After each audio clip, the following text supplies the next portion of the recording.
के कृष्ण कन्हैया ने 7 कोस लंबे चौड़े गोवर्धन पर्वत को अपने बाएं हाथ की कनिष्ठिका उंगली पर 7 दिनों तक धारण करके रखा। ये भगवान का अनंत बल है, ज्ञान शक्ति बल। और भगवान का ऐश्वर्य, ऐश्वर्य का मतलब प्रॉपर्टी, धन, वैभव। भगवान का ऐश्वर्य, बोले मथुरा में बैठे बैठे भगवान ने बलदाऊ भैया से कहा, भैया जरासंध का आक्रमण होने वाला है, उधर से काल यवन भी आ रहा है और प्रजा की रक्षा के लिए कोई उपाय करना होगा, इनको कहां सुरक्षित किया जाए। बलराम जी ने कहा क्या करें? भगवान ने कहा एक पुरी का निर्माण करते। और मथुरा में बैठे बैठे भगवान ने संकल्प किया, समुद्र के अंदर स्वर्णमयी द्वारिकापुरी बन करके तैयार हो।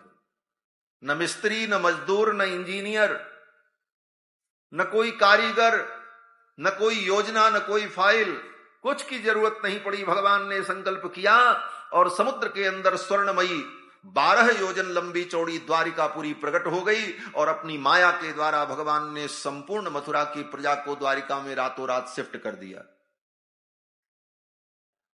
सब सोए मथुरा में, नींद खुली द्वारिका में। रात में सब मथुरा में सोए थे, भगवान ने अपनी योग माया के द्वारा सबको उठा करके वहां द्वारिका में शिफ्ट कर दिया, स्वर्णमयी द्वारिकापुरी। ये भगवान का ऐश्वर्य है, ज्ञान शक्ति बल ऐश्वर्य। और भगवान का वीर्य, वीर्य माने पराक्रम।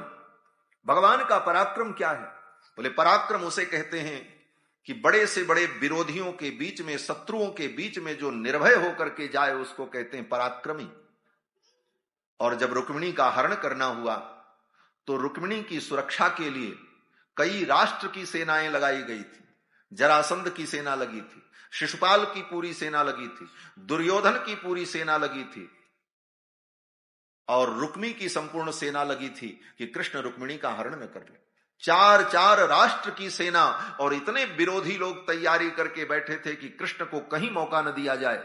लेकिन भगवान कृष्ण अकेले गए, एक सिपाही सैनिक भी लेकर के नहीं गए, और जाकर के इतने वीरों के बीच में छाती तान करके रुक्मिणी को उठा लिया और ला करके रथ में बैठा लिया और लेकर के चले आए। ये भगवान का पराक्रम है, ज्ञान शक्ति बल ऐश्वर्य वीर्य और तेज। भगवान का तेज क्या है? तेज तत्व अग्नि तत्व है। अग्नि तत्व को ही तेज तत्व कहते हैं। और तेज तत्व का दूसरा रूप सूर्य है। सूर्य और अग्नि ये 2 तेज तत्व है। और शरीर में सबसे कोमल अंग अगर कोई होता है तो 2 अंग होता है, एक आंख होती है और एक जीभ होती है। जीभ से ज्यादा मुलायम कुछ नहीं, थोड़ी सी गर्म चाय भी चली जाए तो जीभ बेचारी जल जाती है। और आंख में एक कण भी पड़ जाए, ज्यादा तेज आंख में अगर लाइट भी जला दिया जाए तो आंख को पीड़ा होती है। आंख और जिह्वा ये दोनों अत्यंत कोमल। और भगवान ने परम तेजोमय सूर्य को अपनी आंखों में रख लिया और अग्नि को अपने मुख में रख लिया। चक्षोह सूर्यो अजायत और मुखाद अग्निर अजायत, वेद कहता। तो अग्नि तत्व को और तेज तत्व को अपनी आंखों में और जिह्वा में जिसने स्थापित कर लिया, उससे बड़ा तेजस्वी कौन होगा? यही भगवान का अनंत तेज है। तो ज्ञान शक्ति बल ऐश्वर्य वीर्य तेज, ये 6 गुण कृष्णावतार में भगवान में प्रकट रूप से दिखाई पड़ते हैं। इसलिए कृष्णस्तु भगवान स्वयं, वेद व्यास जी कहते हैं कृष्णस्तु भगवान स्वयं। इसीलिए पूरी भागवत आप उठा करके पढ़ लो। भागवत में जहां कहीं प्रसंग आएगा, सुखदेव जी बोलेंगे तो शुक उवाच, सूत जी बोलेंगे तो सूत उवाच, गोपियां बोलती हैं तो गोप्यो ऊचुहु। लेकिन जब कृष्ण बोलते हैं तो कृष्ण उवाच, वासुदेव उवाच, नंद नंदन उवाच, ये नहीं मिलेगा। पूरे भागवत में जहां कहीं भी कुछ बोलेंगे भगवान तो एक ही शब्द आता है, भगवान उवाच। क्यों? बोले ये भगवान है। भगवान की भगवत्ता को प्रतिपादित करने वाला ये ग्रंथ भागवत ग्रंथ है। भगवान तत्व है क्या, इसका पूर्ण निरूपण भागवत में यत्र ज्ञान विराग भक्ति सहितम पारम परम गीयते, जिस ग्रंथ में ज्ञान वैराग्य भक्ति के सहित परम तत्व का निर्णय किया गया, परम तत्व का निरूपण किया गया। तो ये भगवान की दिव्य रास लीला इसे जो श्रवण करता है विक्रीडितम ब्रज वधू भेरिदम च विष्णु, ब्रज गोपांगनाओं के साथ भगवान ने जो रमण किया, श्रद्धान्वितो न शुणयाद अथ वर्णयेद, यह श्रद्धा पूर्वक जो इसे सुनता है अथवा इसका जो वर्णन करता है, भक्तिम पराम भगवती प्रतिलभ्य कामम, वो भगवान के चरणों की भक्ति को प्राप्त करता है और धीरे धीरे उसकी कामनाएं समाप्त हो जाती हैं, उसके कामादिक रोग विनष्ट हो जाते हैं और वो भगवान के चरणों को प्राप्त कर लेता है। श्री सुखदेव भगवान ने 5 अध्याय में राजा परीक्षित को भगवान की रासलीला का वर्णन करके सुनाया और सुखदेव जी अंत में ये भी उत्तर देते हैं कि देखो भगवान कृष्ण ने जो लीला की है, ये लीला आत्मा और परमात्मा का मिलन है। इस लीला में कोई गोपी शरीर से नहीं गई। रास पंचाध्यायी के 5वें अध्याय में, अंतिम अध्याय में यहां पर सुखदेव जी कहते हैं, राजन नासूयन खलु कृष्णाय मोहितास्तस्य मायया, भगवान की ऐसी माया थी कि ब्रज के जो गोप थे उन गोप ग्वाल बालों ने भगवान कृष्ण की निंदा नहीं की। अगर उनकी पत्नी के साथ भगवान नाच गान करते तो गोप ग्वाल बाल कहते भाई ये क्या काम तुम करते हो। नासूयन खलु कृष्णाय मोहितास्तस्य मायया, भगवान की ऐसी माया कि उन ब्रजवासियों ने भगवान की आलोचना नहीं की। क्यों? बोले मन्यमाना स्वपार्श्वस्थान स्वान स्वान दारान ब्रजौकसः, ब्रज के उन गोप ग्वाल बालों ने देखा जिस रात्रि में भगवान ने रासलीला की, उस रात्रि में उनके घर की स्त्रियां, बेटियां, बहुएं सब अपने अपने घर में ही थीं। अपनी पत्नियों को, अपनी बेटियों को, अपनी स्त्रियों को उन गोपों ने अपने ही पास देखा। स्वपार्श्व स्थितान मन्यमाना कृष्णाय न असूयन, इसीलिए किसी ने कृष्ण की निंदा नहीं की, क्योंकि ये दिव्य लीला थी। कोई गोपी शरीर से रास मंडल में गई ही नहीं, उसका शरीर तो वहीं रखा रहा। बोले तो फिर नाची कैसे, गाई कैसे, बिना शरीर के सब कैसे होगा? ये भी तो प्रश्न है। जब शरीर उनका उनके घर में रखा रहा, केवल आत्म रूप से गोपियां रास मंडल में गईं, तो फिर उन्होंने नृत्य किया, गाया, रोया, धोया, भगवान को खोजा, सब वर्णन है। फिर वो शरीर कहां से आया गोपियों का? तो कहते हैं वो दिव्य शरीर था। भगवान के संकल्प से इस लीला को व्यक्त करने के लिए उन गोपांगनाओं को दिव्य शरीर की प्राप्ति हुई थी, वो भी भगवान के संकल्प से। भगवान की दिव्यता का अनुभव करने के लिए इंद्रियां भी दिव्य हों, साधन भी दिव्य हों, तभी उस दिव्य वस्तु का हम अनुभव कर पाते। जैसे कोई अत्यंत सूक्ष्म चीज होती है तो उसको हम अपनी आंखों से नहीं देख पाते। एक साधारण सा बैक्टीरिया आंखों से नहीं दिखता है हमको, उसके लिए क्या करना पड़ता है? बोले सूक्ष्मदर्शी यंत्र से देखना पड़ता है।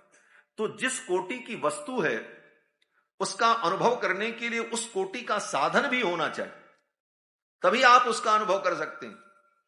तो भगवान का अनुभव करने के लिए, भगवान तो दिव्य है, तो उन दिव्य पुरुष का अनुभव करने के लिए हमारी इंद्रियां भी दिव्य हो, हमारा शरीर भी दिव्य हो। इसीलिए ये साधन बताए गए।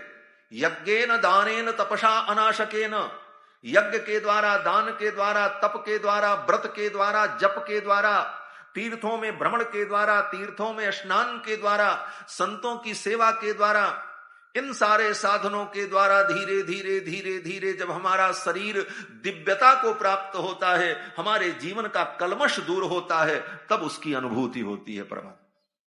इसीलिए ये सारे साधन बताए गए। और इतनी दिव्यता होने पर भी जब अनुभव न हो, तब फिर भगवत कृपा कटाक्ष की आवश्यकता होती है। और भगवत कृपा कटाक्ष से जब दिव्यता प्राप्त होती है, तब उस दिव्य परमात्मा का पूर्ण अनुभव होता है। भगवान अर्जुन के साथ महाभारत युद्ध में खड़े हैं। भगवान ने अर्जुन से कहा, अर्जुन अब मैं तुमको अपने विराट रूप का दर्शन कराऊंगा, अनुभव करो मेरे दिव्य रूप को। अर्जुन ने कहा, दिखाओ महाराज। तो भगवान ने कहा, पहले तुम्हारी आंख बदलनी पड़ेगी, इस आंख से नहीं देख पाओगे। क्यों? बोले मेरे उस दिव्य रूप को देखने के लिए तुम्हारी इंद्रियां भी दिव्य हो, इन आंखों से नहीं देख पाओगे। बोले वो आंख हम कहां से ले आएंगे? भगवान ने कहा, तुम नहीं लाओगे, मैं ही तुम्हें वो दृष्टि दूंगा। और भगवान ने अर्जुन को वो दिव्य दृष्टि दी दिव्यम ददामि ते चक्षुः, और भगवान ने जब दिव्य नेत्र दिया तब अर्जुन ने उस दिव्य नेत्र के द्वारा उन दिव्य परमात्मा का अनुभव किया, दर्शन किया। उसी प्रकार भगवान ने उन गोपांगनाओं को दिव्य शरीर प्रदान किया और उसी दिव्य शरीर के द्वारा गोपांगनाओं ने भगवान की रासलीला का अनुभव किया। ये रासलीला का रहस्य है। भगवान ने दिव्य रासलीला की। इसके बाद कथा आती है कि एक दिन शिवरात्रि का पर्व था। सभी लोग अंबिका वन में गए, गोप ग्वाल बाल सब, और अंबिका वन में जाकर सरस्वती नदी में स्नान करके पशुपति भगवान शंकर की आराधना की। सुखदेव जी कहते हैं कि तत्र स्नात्वा सरस्वत्याम देवम पशुपतिम विभुम। सभी गोप ग्वाल बालों ने अंबिका वन में जाकर सरस्वती में स्नान करके भगवान पशुपति की पूजा की, रुद्राभिषेक किया, और फिर रात्रि में सब लोग वहीं अंबिका वन में विश्राम करने लगे। गोप ग्वाल बाल सब सोए हुए थे, नंद बाबा भी सोए थे, कन्हैया भी सोए थे। तब तक रात्रि में एक अजगर सर्प आया, बड़ा विशालकाय, और वो अजगर सर्प नंद बाबा को धीरे धीरे निगलने लगा। पैर के तरफ से उनको धीरे धीरे जब निगलने लगा, नंद बाबा को पता नहीं चला।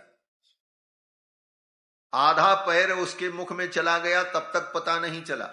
धीरे धीरे वो अजगर जब कमर तक पहुंच गया तब नंद बाबा को पता चला। क्यों?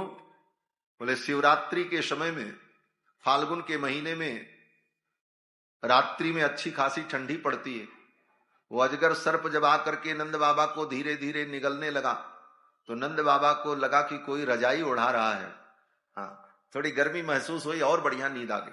लेकिन जब उस अजगर ने कमर तक पकड़ लिया और उसके दांत पेट में जाकर के जब लगे, तब नंद बाबा की नींद खुली।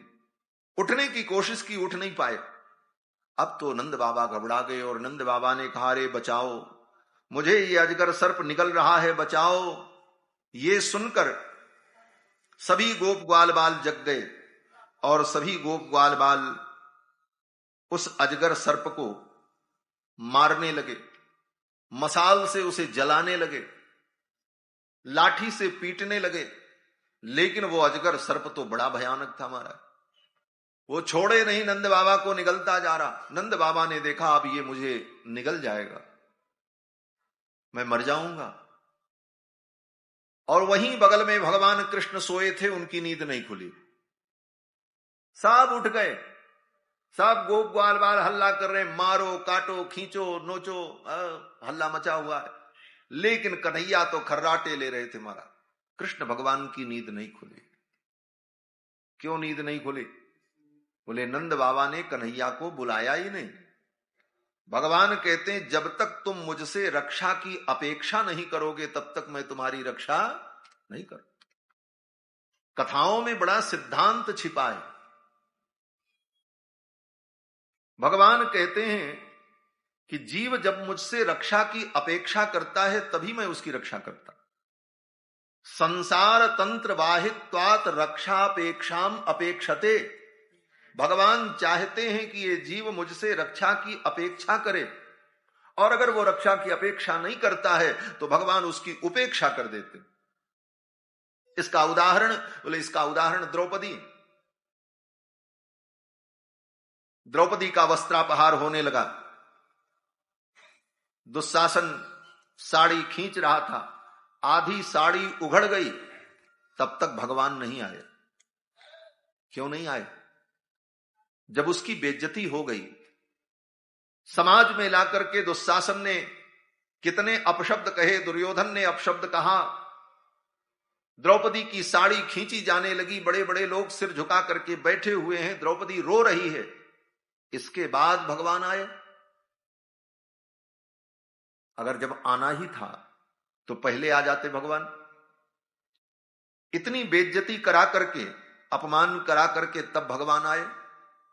इसीलिए वृंदावन के भक्त कभी कभी भगवान को कुछ खरी खोटी भी सुना देते हैं। वृंदावन के भक्त ने कहा, कन्हैया ये तेरा दोष नहीं है, तब बोले ये तेरे जाति का दोष है। ब्रजवासियों ने कहा पहले केस खिंचाए के फिर बढ़ावत चीर। पहले तो द्रौपदी का केस खिंचवाया, अपमान करवाया, और फिर बड़े दयालु बन गए और आकर के कपड़ा बढ़ाने लगे, साड़ी बढ़ाने लगे। पहले केस खिंचाए के फिर बढ़ावत चीर, आवत लाज गंवाए के आखिर जात अहीर। कुछ तो जाति की बलिहारी होनी चाहिए। ब्रजवासियों ने भगवान को बड़ी खरी खोटी सुनाई।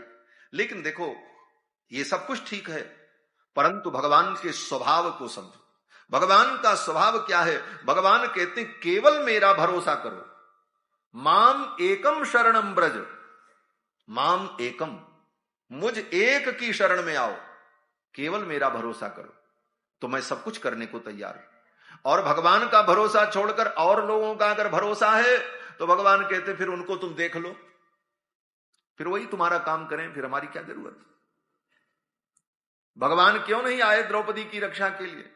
बोले द्रौपदी को जब दुशासन पकड़ने आया तो द्रौपदी को भगवान पर भरोसा नहीं हुआ।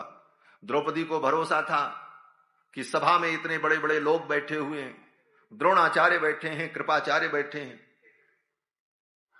धृतराष्ट्र बैठे हैं, भीष्म पितामह बैठे हैं, इन महापुरुषों के रहते मेरा अपमान नहीं होगा, ये लोग मेरी रक्षा करेंगे। भगवान ने कहा देख लो इनको। द्रौपदी सभा में आई, ये लोग कुछ नहीं कर पाए। बोले अब भगवान को आ जाना चाहिए था। बोले अब भी द्रौपदी को भगवान का भरोसा नहीं हुआ। द्रौपदी को भरोसा अपने 5 पतियों का था। एक पति नहीं, 5 पति हैं, ये तो हमारी रक्षा करेंगे। ये 4 हमारी रक्षा नहीं कर सके। धृतराष्ट्र, द्रोणाचार्य, कृपाचार्य और भीष्म पितामह 4 लोग मिलकर के मेरी रक्षा नहीं कर सके, तो कम से कम ये 5 पति तो मेरी रक्षा करेंगे। 5 पतियों पर भरोसा था। भगवान ने कहा इनको भी देख लो, ये किस काम लायक है। वो 5 चुपचाप बैठे रहे। दुशासन साड़ी खींचने लगा, आधी साड़ी उघड़ गई, तब तक भगवान नहीं आए। द्रौपदी ने उन 5 पतियों का भी भरोसा छोड़ दिया, वहां से भी धोखा ही मिला, लेकिन तब तक भगवान नहीं आए। क्यों नहीं आए? बोले द्रौपदी की साड़ी को दुशासन खींच रहा था, तो द्रौपदी अपने साड़ी के पल्लू को पकड़ करके अपने तरफ खींच रही थी। भगवान ने कहा अभी इसको अपने बल का भरोसा है, अपने भी बल का भरोसा छूट जाए। एक भरोसो एक बल एक राम की आस, बस केवल भगवान का भरोसा। जब तक कहीं भरोसा टिका है तब तक ठाकुर दूर है। द्रौपदी अपनी साड़ी को अपने हाथ से खींच रही थी। भगवान ने कहा द्रौपदी को अभी अपने बल का भरोसा है, अभी मेरा भरोसा। जब ये मेरे ऊपर पूर्ण विश्वास करके मेरा भरोसा कर लेगी, फिर तो मैं सब कुछ कर। इस दृश्य को कृपाचार्य देख रहे थे। कृपाचार्य कौरव कुल के पुरोहित हैं, कुल गुरु है। पुरोहित का मतलब होता है पुरुतः सर्वतः हितम चिंतयतीति पुरोहिता, जो सर्वथा अपने यजमान के हित की चिंता करे उसको पुरोहित कहते हैं। केवल दक्षिणा के लिए जो हो वो पुरोहित नहीं होता। पुरोहित का मतलब जो सर्वविध अपने यजमान के हित की कामना करे। कृपाचार्य जी ने देखा इस सभा में मैं बोल नहीं सकता और द्रौपदी का अपमान हो रहा है, मैं क्या कर सकता हूं। तो कृपाचार्य ने द्रौपदी की ओर देखा और द्रौपदी की दृष्टि कृपाचार्य पर जब पड़ी तो कृपाचार्य ने इशारा कर दिया, तमेव शरणं गच्छ, उस परमात्मा की शरण में जा, उसके अलावा तेरा कोई रक्षक नहीं है। यहां पर गुरु केवल इतना ही तो करते हैं, गुरु केवल यही उपदेश करते हैं, तुम सबका भरोसा छोड़ करके भगवान का भरोसा, गोविंद का भरोसा करो। द्रौपदी को इशारा कर दिया कृपाचार्य जी ने, तमेव शरणं गच्छ, उस परमात्मा की शरण में जा। और कृपाचार्य के इशारे को समझ लिया द्रौपदी। कहते ना, इशारे को अगर समझो तो राज को राज रहने। इशारे में अगर काम चल जाए तो बोलने की क्या जरूरत। द्रौपदी को इशारा कर दिया कृपाचार्य ने, तमेव शरणं गच्छ, द्रौपदी ने अपने साड़ी के पल्लू को छोड़ दिया अपने हाथ से और दोनों हाथ ऊपर उठा करके भगवान को पुकारा, गोविंद द्वारिका वासिन कृष्ण गोपी जनप्रिय कौरवैहि परिभूताम माम किम न जानासि केशव। दोनों हाथ ऊपर उठा दिया और कहा, हे गोविंद, गोविंद द्वारिका वासिन, हे द्वारिकावासी। भगवान उस समय द्वारिका में थे। भगवान सावधान हुए, मेरी भक्ता द्रौपदी पुकार रही है। तब तक द्रौपदी ने कहा, कृष्ण गोपी जनप्रिय, गोविंद द्वारिका वासिन कृष्ण गोपी जनप्रिय, हे गोपी जनों के प्रिय। भगवान द्वारिका से वृंदावन पहुंच गए, बोले तो वृंदावन में मेरा ध्यान कर रही है। कौरवैहि परिभूताम माम किम न जानासि केशव, हे केशव आप तो सर्वज्ञ हो, आज कौरव की सभा में मैं सीदित हो रही हूं, आपको पता नहीं है। भगवान को पुकारा, भो कृष्णाच्युत भो कृपालय हरे भो पांडवानाम सखे क्वासि सुयोधनाद्यपहृताम भो रक्षमा मातुरम। मुझ आतुर की रक्षा करो। और द्रौपदी ने दोनों हाथ ऊपर उठा करके जब केवल भगवान को पुकारा तो भगवान को आने में देर नहीं लगी। महाराज, आना तो उसको पड़ता है जो दूर हो। ये तो कहने के लिए, समझाने के लिए कहना पड़ता है भगवान आए और भगवान गए। भगवान न कहीं आते हैं न भगवान कहीं जाते हैं, वो सब जगह रहते हैं। अंतर बहिश्च तत्सर्वम व्याप्य नारायण स्थितः, अंदर बाहर सब जगह भगवान व्याप्त है। और वो भगवान व्यापक परमात्मा द्रौपदी की साड़ी के एक एक तंतु के एक एक परमाणु में व्याप्त है, विद्यमान है। और भगवान को लीला करने में देर नहीं लगी और ये हुआ कि द्रौपदी की साड़ी में ही भगवान का अवतार हो गया, वत्सलावतार हो गया भगवान का। भगवान कपड़े के रूप में प्रकट हो, वत्सा हो वस्त्रावतार, वस्त्र के रूप में भगवान प्रकट हो गए। और भगवान तो अनंत है, और अनंत अगर वस्त्र के रूप में प्रकट हो जाए तो फिर वस्त्र भी अनंत हो जाता है। द्रौपदी का वो वस्त्र, द्रौपदी की साड़ी अनंत हो गई। महाराज 10,000 हाथी का बल रखने वाला दुशासन खींचते खींचते थक गया, लेकिन 10 हाथ की वो साड़ी समाप्त नहीं हुई। 10,000 हाथी का बल रखने वाले का बल घट गया, लेकिन 10 हाथ की वो साड़ी कितनी बढ़ रही है इसका कोई अंत नहीं। और उस दिन तो द्रौपदी ने एक रंग की साड़ी पहनी थी, लेकिन अब जब दुशासन खींचने लगा तो रंग बिरंगी साड़ी प्रकट होने लगी। सब प्रकार की वैरायटी की साड़ियां प्रकट हो गई। महाराज, भक्तों ने बड़ी सुंदर कल्पना की है, भक्तों ने बड़ा सुंदर वर्णन किया है कि सारी बहुवारी बाटे विविध की नारी बाटे सलमा सितारी बेल बूटी धूप छैया टीकी बाटे गाढ़ बाटे लागल पहाड़ बाटे मखमली पाट बासी लिक मख नहीं रधवाजू होत आज आगे ठाड़ी होई जात पूछ लेत कान्हा ते पकड़ दोनों भैया मोरे आगे कमरी तू ओढ़ के चरौला गाय कान्हा सारी पौला कहाँ रे समैया। आज राधा होती तो कन्हैया का हाथ पकड़ लेती और कहती, कन्हैया तुमको तो हमने वृंदावन में कपड़ा चुराते हुए देखा है। ब्रजे वसंतम नवनीत चौरम गोपांगना नाम च दुकूल चौरम। तुम कपड़ा चुराते थे, आज तुमको इतना वस्त्र कहां मिल गया? जिसके पास कोई धंधा नहीं, कपड़ा चोरी का धंधा, और उसको इतने कपड़े कहां से मिल गए? राधा होती तो आज गोविंद का हाथ पकड़ लेती और पूछती, रधवाजू होत आज आगे ठाड़ी हो ही जात पूछ लेत कान्हा ते पकड़ दोनों बहिया मोरे आगे कमरी ओढ़ के चरौला गाय। मेरे सामने तो आप कमरी ओढ़ करके गाय चराते थे, इतनी साड़ी कहां मिली? अब तो महाराज रंग बिरंगी साड़ी प्रकट हुई और अनेक प्रकार की प्रकट हुई। सारी बहुवारी बाटे विविध की नारी बाटे सलमा सितारी बेल बूटी धूप छैया टीकी बाटे गाढ़ बाटे लागल पहाड़ बाटे मखमली पाट बासी लिक मख नैया। सब प्रकार के रंग बिरंगे वस्त्र प्रकट हुए। किसी भक्त ने कहा, यह भक्त की भावना है कि इतनी साड़ी आई कहां से? बोले मानो भगवान ने कि द्रौपदी के कार्य को द्रौपदी की लाज को बचाने के लिए भगवान ने द्वारिकापुरी की पूरी बजाजा बाजार ही लेकर के चले आए। द्रौपदी के काज ब्रज राज है बजाज, मानो लादी के जहाज पट द्वारिका से आयो है। द्रौपदी के काज ब्रज राज है बजाज, मानो लादी के जहाज पट द्वारिका से आयो है। मानो द्रौपदी के कार्य को सिद्ध करने के लिए भगवान संपूर्ण द्वारिका की बजाजा बाजार ही लेकर के चले आए हो। इतने कपड़े प्रकट हुए महाराज, बड़े बड़े वीर देखते रह गए महाराज, दुशासन थक गया।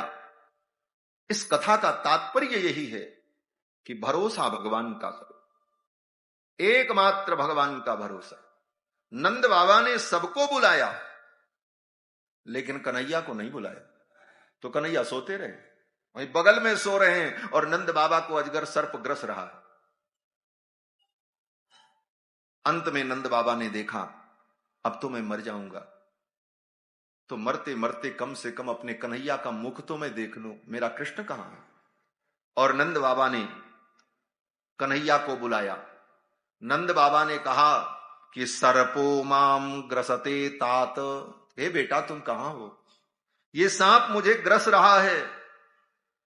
सर्पो माम ग्रसते तात प्रपन्नम परिमोचय, हे कृष्ण मुझे बचा लो। ज्यों ही नंद बाबा ने ऐसा कहा तब तक भगवान कृष्ण की नींद खुल गई, उठ के खड़े हो गए, अभी तक नहीं जगे थे। ये कथा यही संकेत करती है कि भगवान तो तुम्हारे आगे पीछे सब जगह, अगल बगल अंदर बाहर सब जगह व्याप्त हैं, लेकिन जब तक तुम उन्हें पुकारोगे नहीं, उनका स्मरण नहीं करोगे, तब तक उनकी महिमा प्रकट नहीं हो। नंद बाबा ने जब भगवान को बुलाया तो भगवान जग गए और भगवान ने देखा, अरे बाबा आपको ये सर्प ग्रस रहा है। तुरंत भगवान ने उस अजगर सर्प के मुख को ऐसे पकड़ा, ऊपर वाले हिस्से को, और ऐसे खींचा, चर्र से चीर करके फेंक दिया उस अजगर सर्प को। नंद बाबा को बचा लिया। और ज्यों ही उस अजगर सर्प को भगवान ने चीर करके फेंका, उसी अजगर सर्प के शरीर से एक दिव्य देवता प्रकट हो गया, सुंदर। कितना सुंदर, बोले उसका नाम ही है सुदर्शन। सुदर्शन, ये सुदर्शन नाम का विद्याधर था, देवता था। अंगिरा महर्षि के श्राप से सर्प योनि को प्राप्त हो गया था। उस विद्याधर ने, सुदर्शन नाम के विद्याधर ने भगवान की स्तुति की और वहीं से वो स्वर्ग चला गया। सुदर्शन नाम के उस विद्याधर का भगवान ने उद्धार किया। इसके बाद कथा आती है, शंखचूड़ नाम का एक दैत्य था। शंखचूड़ नाम का दैत्य आया, भगवान कृष्ण ने उसका वध किया। शंखचूड़ दैत्य की एक मणि थी, उस मणि को निकाल करके भगवान ने बलराम जी को, अपने भैया को भेंट कर दिया। इसके बाद कथा आती है भागवत के 10वें स्कंद में युगल गीत। युगल गीत, एक साथ गोपियां गीत गाती हैं, इस गीत का नाम है युगल गीत। गोपियों ने बड़े गीत गाए हैं भागवत में महाराज। जब भगवान की वंशी की ध्वनि को सुना तब एक गीत गाया, उसका नाम वेणु गीत। फिर रास लीला में गोपियां जब आईं और भगवान अंतर्ध्यान हो गए तो गोपियों ने एक गीत गाया, उसका नाम गोपी गीत। भगवान जब वृंदावन में गाय बछड़ों को लेकर के चराने के लिए चले जाते तो सवेरे प्रातरास करके, प्रातःकालीन जलपान करके, अल्पाहार करके भगवान सखाओं के साथ गोचारण के लिए जाएं और दिन भर गाय चराते थे। शाम को जब सूर्यास्त होने लगे तब गायें हुंकार करती हुई अपने बछड़ों का स्मरण करके घर की ओर दौड़ती, तो गोविंद उनके पीछे पीछे आते। गायों के चरणों से उड़ने वाली जो धूल, उस धूल से गोविंद का पूरा शरीर धूल धूसरित हो जाता। बंशी बजाते हुए दिन भर गाय चरा करके शाम को जब भगवान अपने सखाओं के साथ लौटते तब गोपियों को एक बार भगवान का दर्शन होता। फिर भगवान अपने घर में, गोपियां अपने घर में अपने अपने कार्य में लगी रहती। पूरी रात गोपियां भगवान का स्मरण करती, चिंतन करती। सवेरा होगा, फिर गोविंद जाएंगे गोचारण के लिए, तो एक बार उनका दर्शन हो जाए।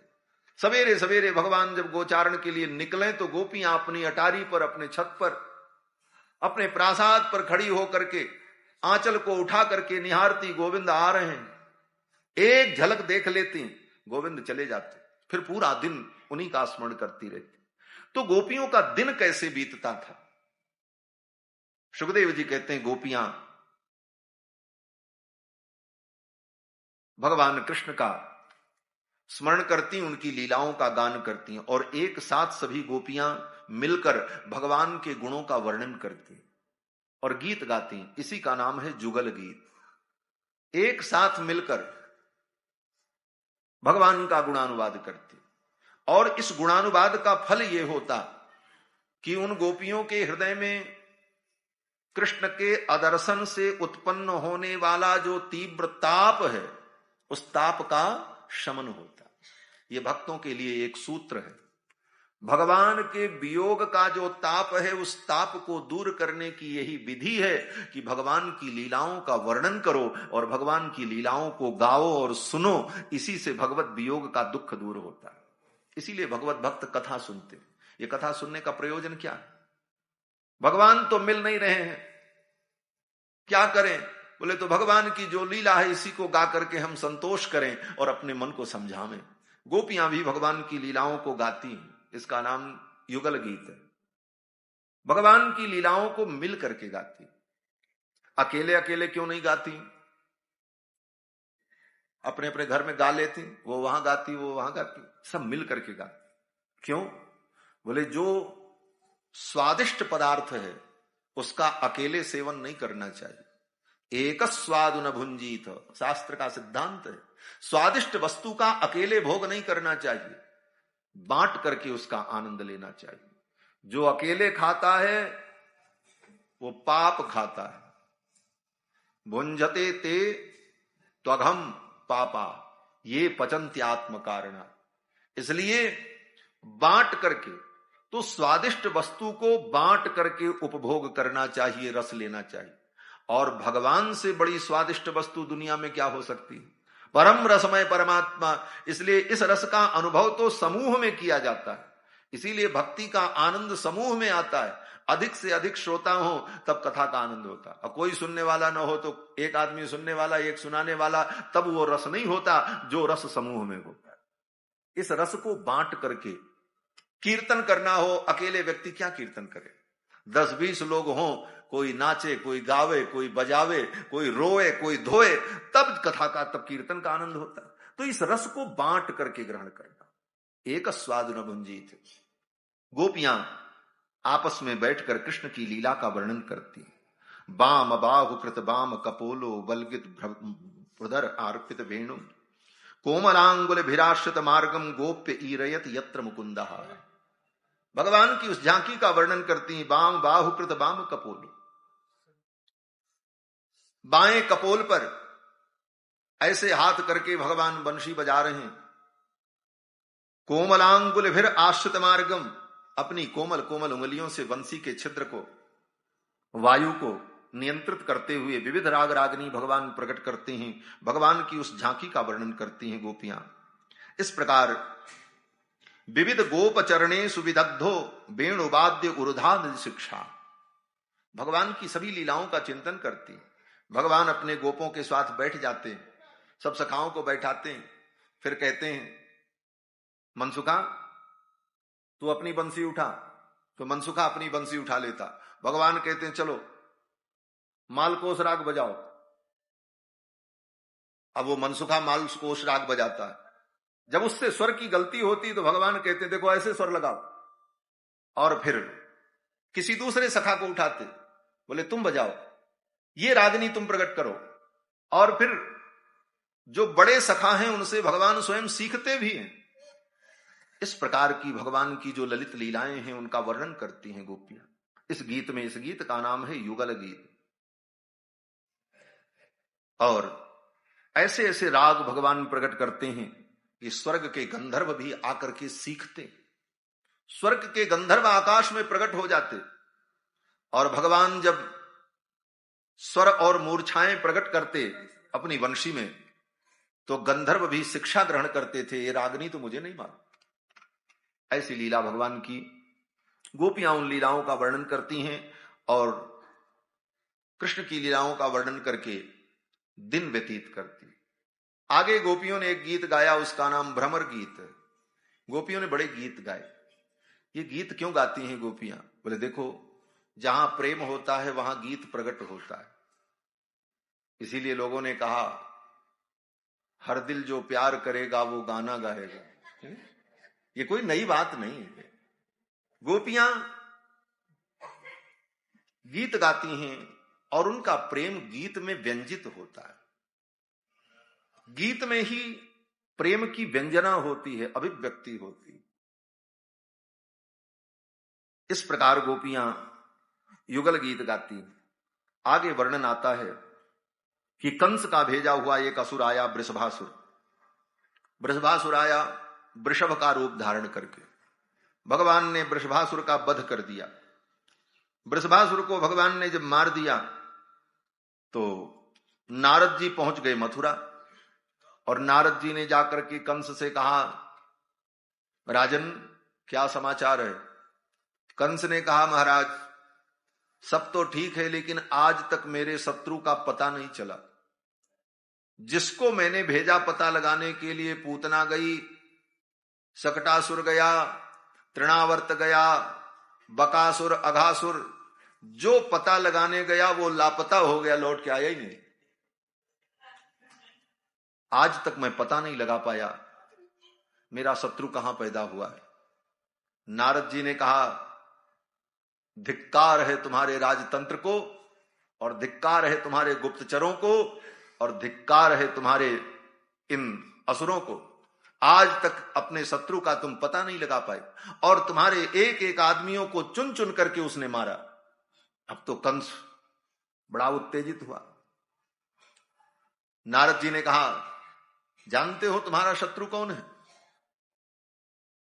वृंदावन में जो नंद का छोरा है, जिसको लोग कृष्ण कहते हैं, ग्वारिया है, वही तुम्हारा शत्रु है। उसने ही पूतना को मारा, अघासुर को मारा, बकासुर को मारा, और आज तक तुम जान नहीं पाए।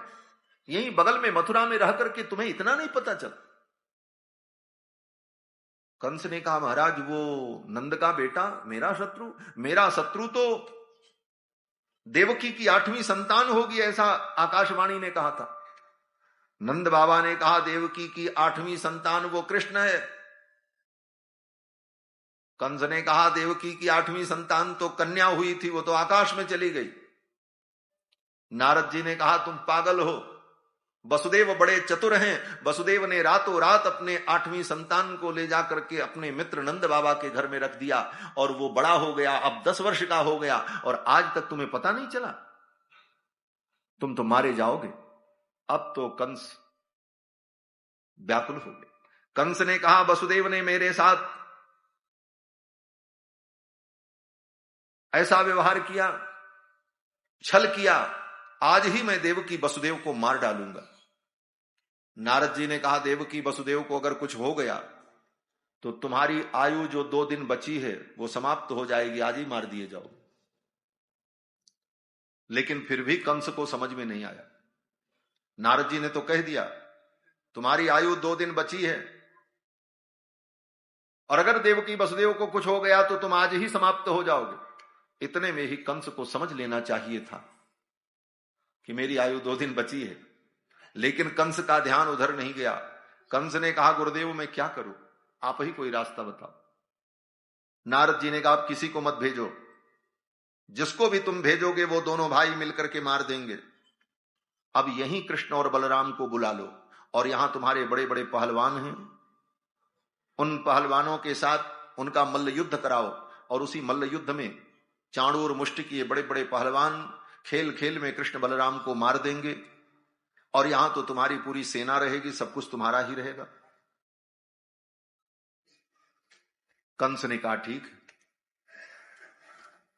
तब तक केशी नाम का एक दैत्य था। उसने कहा, एक बार मुझे मौका दो, मैं जा रहा हूं, उसे मार करके आता हूं।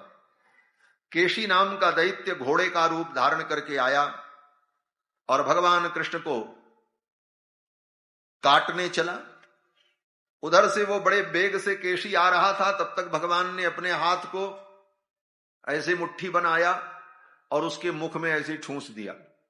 उधर से वो मुंह बाएं आ रहा था, इधर से भगवान ने ऐसे उसके मुंह में हाथ डाल दिया और हाथ डाल करके भगवान ने हाथ को बढ़ा दिया। परिणाम क्या हुआ बोले, उसकी सांस अवरुद्ध हो गई। प्रवेशयामास यथोरगम बिले, जैसे बिल में सांप प्रवेश करता है तो सीधा हो जाता है, ऐसे तो सांप चलता है तो ऐसे ऐसे चलता है, लेकिन जब बिल में प्रवेश करता है तो सीधा हो जाता है। उसी प्रकार भगवान ने अपने हाथ को सीधे उसके मुख में डाल दिया। प्रवेशयामास यथोरगम बिले दंता निपेतुर भगवत भुज स्पृश, भगवान की भुजाओं का स्पर्श होते ही उसके दांत कटकट कटकट टूट गए। वो तो पहले काटने की कोशिश किया, लेकिन भगवान ने जब हाथ घुसेड़ा तो पटपट सारे दांत टूट करके गिर गए, ऊपर नीचे के दांत। गाय और भैंस के तो केवल नीचे दांत होते हैं, लेकिन घोड़ा को ऊपर नीचे दोनों तरफ दांत होता है, क्योंकि वेदों ने कहा जे के चौभयादतः गावो हजत निरे तस्मात तस्मात जाता अजावयः।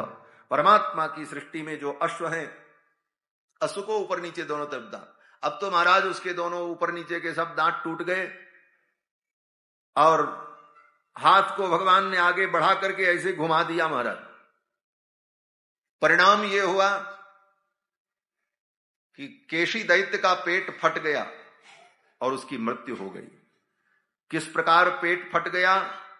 सुखदेव जी कहते हैं जैसे करकटिका फल होता है, ककड़ी होती है, ककड़ी जब पक जाती है तो ऐसे फट जाती है, करकटिका फल के समान तद्देहतः करकटिका फलोपमात् व्यसोरुपाकृष्य भुजम महाभुजः। केशी दैत्य की मृत्यु हो गई और केशी को भगवान ने जब मारा तब तक नारद जी यहां आ गए वृंदावन में। नारद जी ने आकर के भगवान को प्रणाम किया, गोविंदाय नमो नमः। भगवान ने कहा, तो नारद जी ने कहा, प्रभु वृंदावन की लीला आपकी पूरी हो गई, बहुत आपने बंशी बजाई, खूब रास लीला की, खूब माखन मिश्री खाया, अब इस माखन मिश्री की ताकत चल करके दिखाओ। बोले कहां? बोले मथुरा में, अभी कंस का वध करना, अब यहां की लीला पूरी हो गई, अब तो मथुरा आप पधारो और आपके द्वारा चाणूर मुष्टिक का वध होगा, कंस का वध होगा, इन सारी लीलाओं का मैं दर्शन करूंगा। नारद जी ने आकर के भगवान की स्तुति की और भगवान को सब बताया और नारद जी अंतर्धान हो गए। इधर कंस ने यज्ञ का आयोजन किया और उस यज्ञ में नंद बाबा को परिकरों के सहित आमंत्रण दिया, निमंत्रण दिया कि आप मेरे यज्ञ में आओ, अपने पुत्र को लेकर, अपने परिजनों को लेकर। निमंत्रण पत्र लेकर के अक्रूर जी महाराज आए। अक्रूर जी संबंध में भगवान के चाचा लगते हैं, वसुदेव जी के भाई हैं। अक्रूर जी को निमंत्रण पत्र इसलिए दिया कंस ने कि अब अक्रूर जी जाएंगे तो अक्रूर पर कृष्ण बलराम को भरोसा होगा, क्योंकि उनके परिवार के। अक्रूर जी पत्र लेकर के आए, गोकुल पहुंचे और सायंकाल जब गोकुल पहुंचे अक्रूर जी, उस समय भगवान गाय का गोबर उठा रहे थे, गाय की सेवा में लगे थे, गाय को चारा दे रहे थे। कृष्ण बलराम दोनों के हाथ में गाय का गोबर ओबर लगा हुआ था। अक्रूर जी को आते देखा और अक्रूर जी ने भगवान को देखा। ददर्श कृष्णम रामम च ब्रजे गोदोहनम गतौ पीतनीलांबरधरौ सरदम बुरिहे क्षणौ। अक्रूर जी ने देखा भगवान को, गाय की सेवा में लगे हैं कृष्ण और बलराम। भगवान ने पीतांबर धारण कर रखा है और बलराम जी ने नीलांबर। भगवान को पीतांबर बहुत प्रिय है और बलराम जी को नीलांबर। तो पीत नीलांबर धरऊ, पीतांबर और नीलांबर धारण किए हुए दोनों कृष्ण बलराम सरदंबुर हे क्षणऊ, शरद ऋतु के कमल के समान जिनके नेत्र हैं, ऐसे कमल नयन कृष्ण बलराम को देखा। किशोरौ श्यामल श्वेतौ किशोरावस्था, श्यामल श्वेतौ, भगवान श्याम हैं और बलराम जी श्वेत हैं। श्री निकेतौ बृहद भुजौ, और दोनों श्री निकेत, विशाल भुजाएं हैं दोनों की, आजान बाहु। सुमुखौ सुंदर वरौ, इनका सुंदर मुख। बालद्विरद विक्रमौ, और इनके दांत बड़े सुंदर हैं, छोटे छोटे। और भगवान की दिव्य झांकी का दर्शन किया है, बड़ा वर्णन किया है सुखदेव जी ने। भगवान के एक एक अंग का चिंतन करते हुए उनकी रूप माधुरी का अनुभव करना, यही ध्यान की विधि है। आंख बंद करके कोई ध्यानवान नहीं होता है। कथा में मैंने निवेदन किया था, लोग मंदिर में जाते हैं तो जाके आंख बंद करके खड़े हो गए। बोले काहे को खड़े हो गए? बोले ध्यान कर रहे हैं। बोले ये कौन सा ध्यान है? सारी दुनिया घूम करके आए, बाजार घूम करके आए, सब देखा, और जिसको देखने आए उसके सामने आते ही आंख बंद कर ली। ये कोई ध्यान है? जिसको देखने के लिए मंदिर में आए उसको आंख खोल करके देखो, कैसा स्वरूप है, कैसा पीतांबर है, कैसा मुकुट है, कैसी वंशी है, कैसा वेश है, और देख करके आनंद का अनुभव करो, यही ध्यान। अब तो अक्रूर जी महाराज भगवान के इस दिव्य रूप का दर्शन करते हुए आनंदित हो रहे हैं। कृष्ण बलराम ने देखा अक्रूर जी आए हैं, चाचा जी आए हैं, तुरंत कृष्ण बलराम दोनों भाइयों ने जाकर के हाथ पैर धुला और आकर के प्रणाम किया अक्रूर जी को, आसन दिया बैठने को, जलपान कराया, और अक्रूर जी ने सारा समाचार सुनाया। ऐसे ऐसे मथुरा में कंस ने निमंत्रण दिया है, महाराज ने, आप सबको चलना है। फिर रात्रि में अक्रूर जी ने जब शयन किया तो कृष्ण बलराम दोनों भाई उनके चरण दबाते हैं, उनका श्रम दूर करते हैं। और फिर प्रातः काल नंद बाबा सबको लेकर, अपने मित्र मंडली को, सखाओं को लेकर मथुरा के लिए चल पड़े। जब चलने लगे तो गोपियां आ गईं। गोपियों के मन में संदेह हो गया, कृष्ण जा रहे हैं, अब ये लौट करके कभी नहीं आए, आज इनका अंतिम दर्शन है। गोपियां जान गई, और सच्ची बात है, कृष्ण भगवान जब मथुरा आए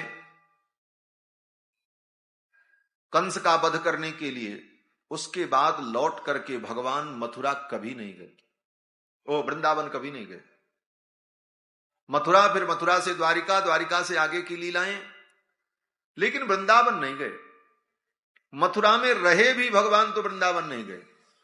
मथुरा में बहुत दिनों तक रहे भगवान, यज्ञोपवीत संस्कार वहीं हुआ, अध्ययन हुआ, लेकिन मथुरा से वृंदावन की दूरी कोई ज्यादा नहीं, लेकिन भगवान नहीं गए। गोपियां बड़ी व्याकुल हुई, आज गोविंद जा रहे हैं, अब इनका दर्शन हमें नहीं होगा। गोपियों ने आकर के रथ को चारों तरफ से घेर लिया, और गोपियां कहने लगी, अहो विधातस्तव न क्वचित दया संयोज्य मैत्र्या प्रणयेन देहिनः। अरे विधाता, तुझे दया नहीं आती? तू संसार में प्राणियों को पैदा करता है, फिर एक दूसरे से मिलाता है, फिर उनके अंदर प्रेम उत्पन्न करता है, और फिर उनको तू अलग कर देता है। ये तेरी लीला कैसी है? विक्रीडितम तेर्भक चेष्टितम यथा। गोपियां कहती, हे विधाता, तेरी ये लीला अरभक चेष्टितम, बच्चों के खेल के समान हो। जैसे बच्चे क्या करते हैं? बोले बच्चे गुड्डा लिया, गुड़िया लिया और खेल शुरू किया। बोले ये गुड्डा है, ये गुड़िया है, इसको दूल्हा बनाओ, इसको दुल्हन बनाओ, इसकी इससे शादी कराओ। सब बच्चे अपना खेल किए, और खेल करने के बाद जब खेल करके थक गए तो गुड्डे को उधर फेंक दिया, गुड़िया को उधर फेंक दिया, और गए खा पी करके सो गए।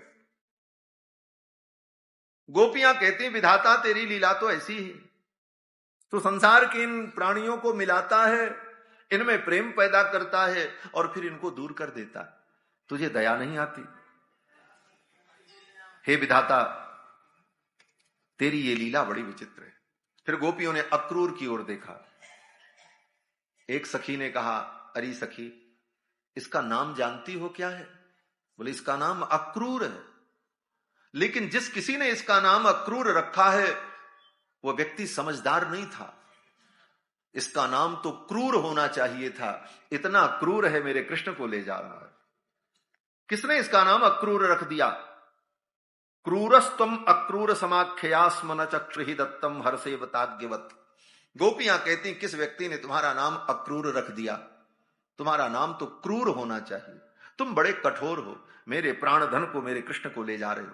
अब गोपियां रोने लगी और आकर के रथ को घेर लिया। भगवान गोविंद रथ से नीचे उतरे और गोपियों के पास गए और जाकर के कहा, सखी मुझे मथुरा जाने का मन नहीं है, लेकिन ये जबरदस्ती ले जा रहे हैं सब हमको। हाँ, सखियों ने कहा, सच में कन्हैया? हाँ सखी, तुम्हें छोड़ करके, इस ब्रज को छोड़ करके जाने की इच्छा नहीं है, लेकिन ये तो अक्रूर जी ले जाना चाहते, मैं क्या करूं? अरे सखी मुझे छिपा ले, मुझे कहीं ले चल।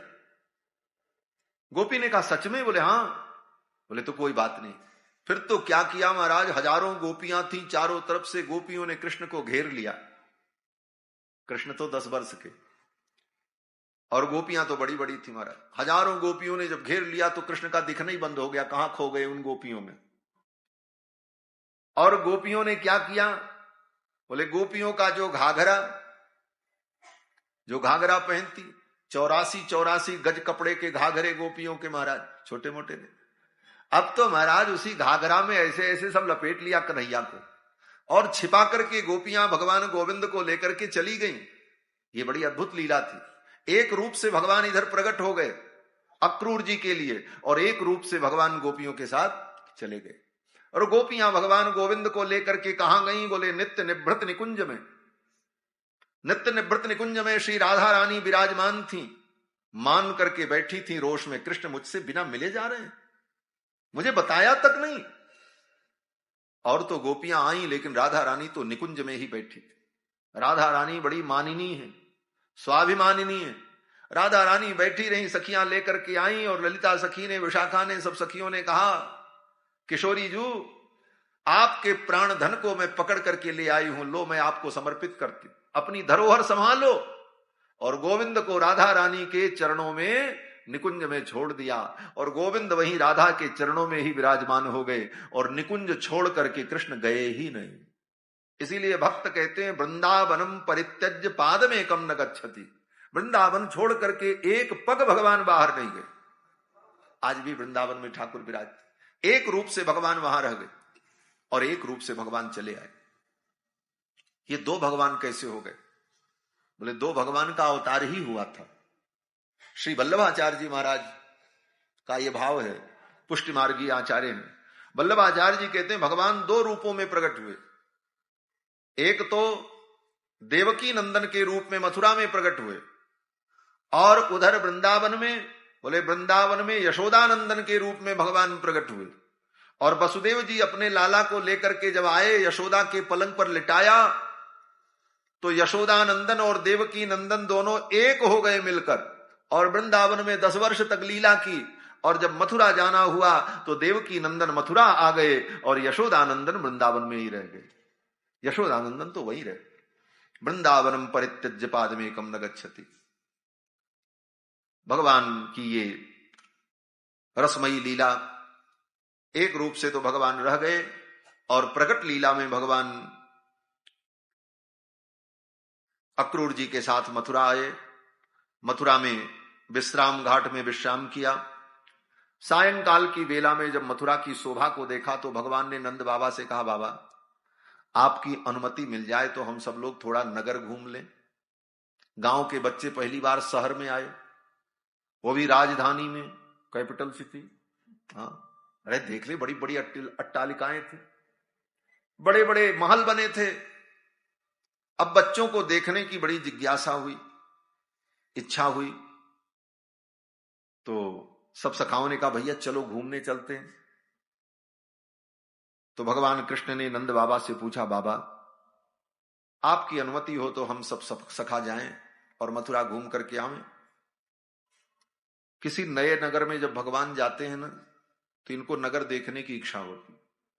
रामावतार में भी अयोध्या से चल करके जब मिथिला आए तो मिथिला में भी नगर देखने की इच्छा हुई।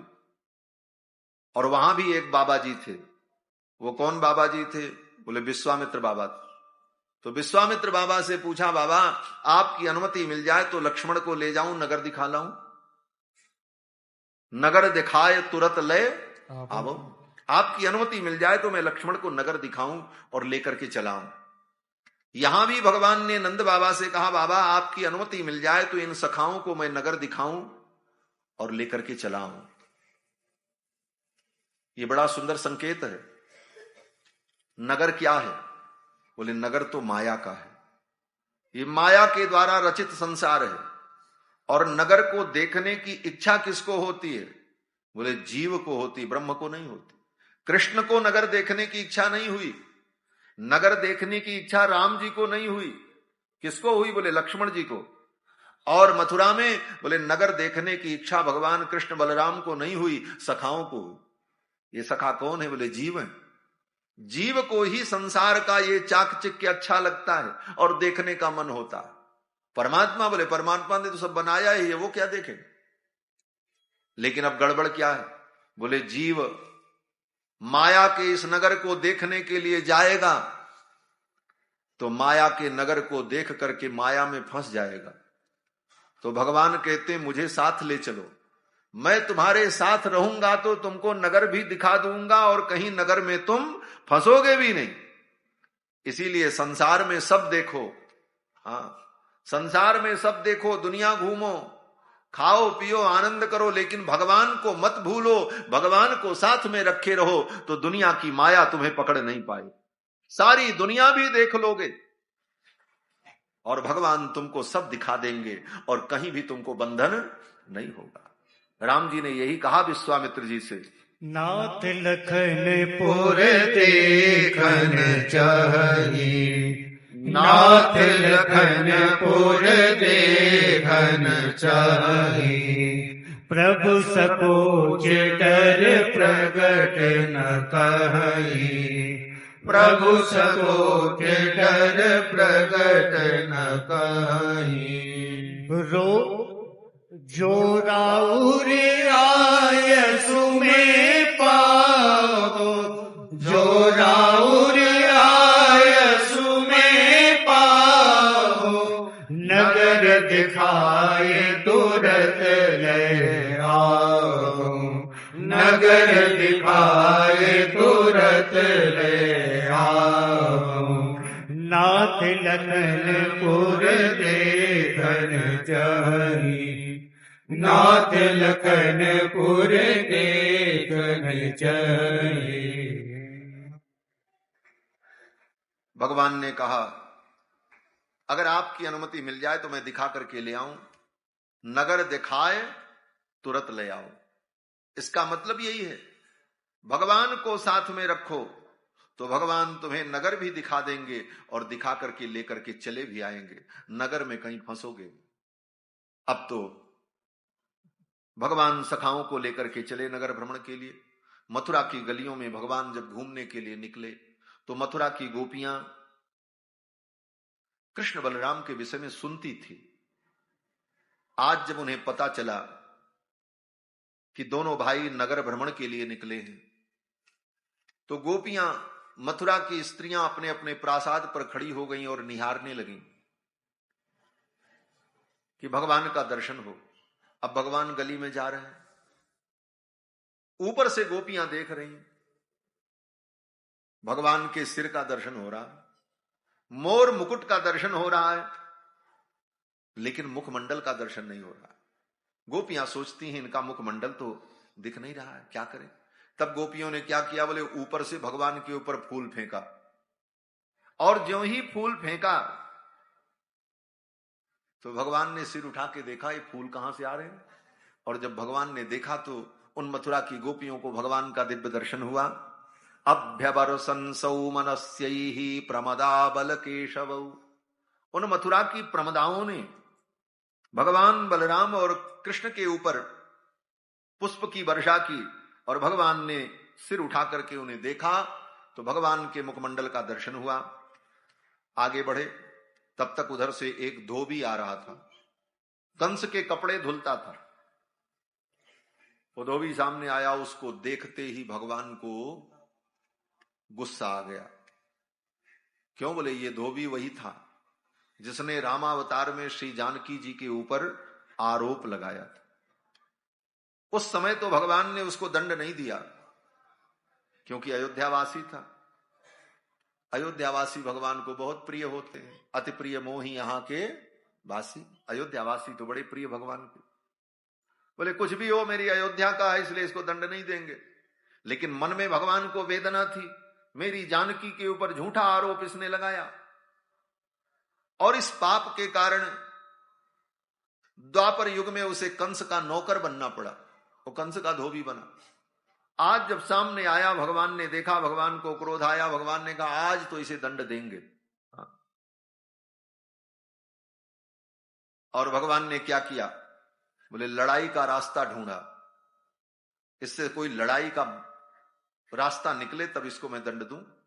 वो सामने आया तो भगवान ने कहा ये कपड़े कहां ले जा रहे हो?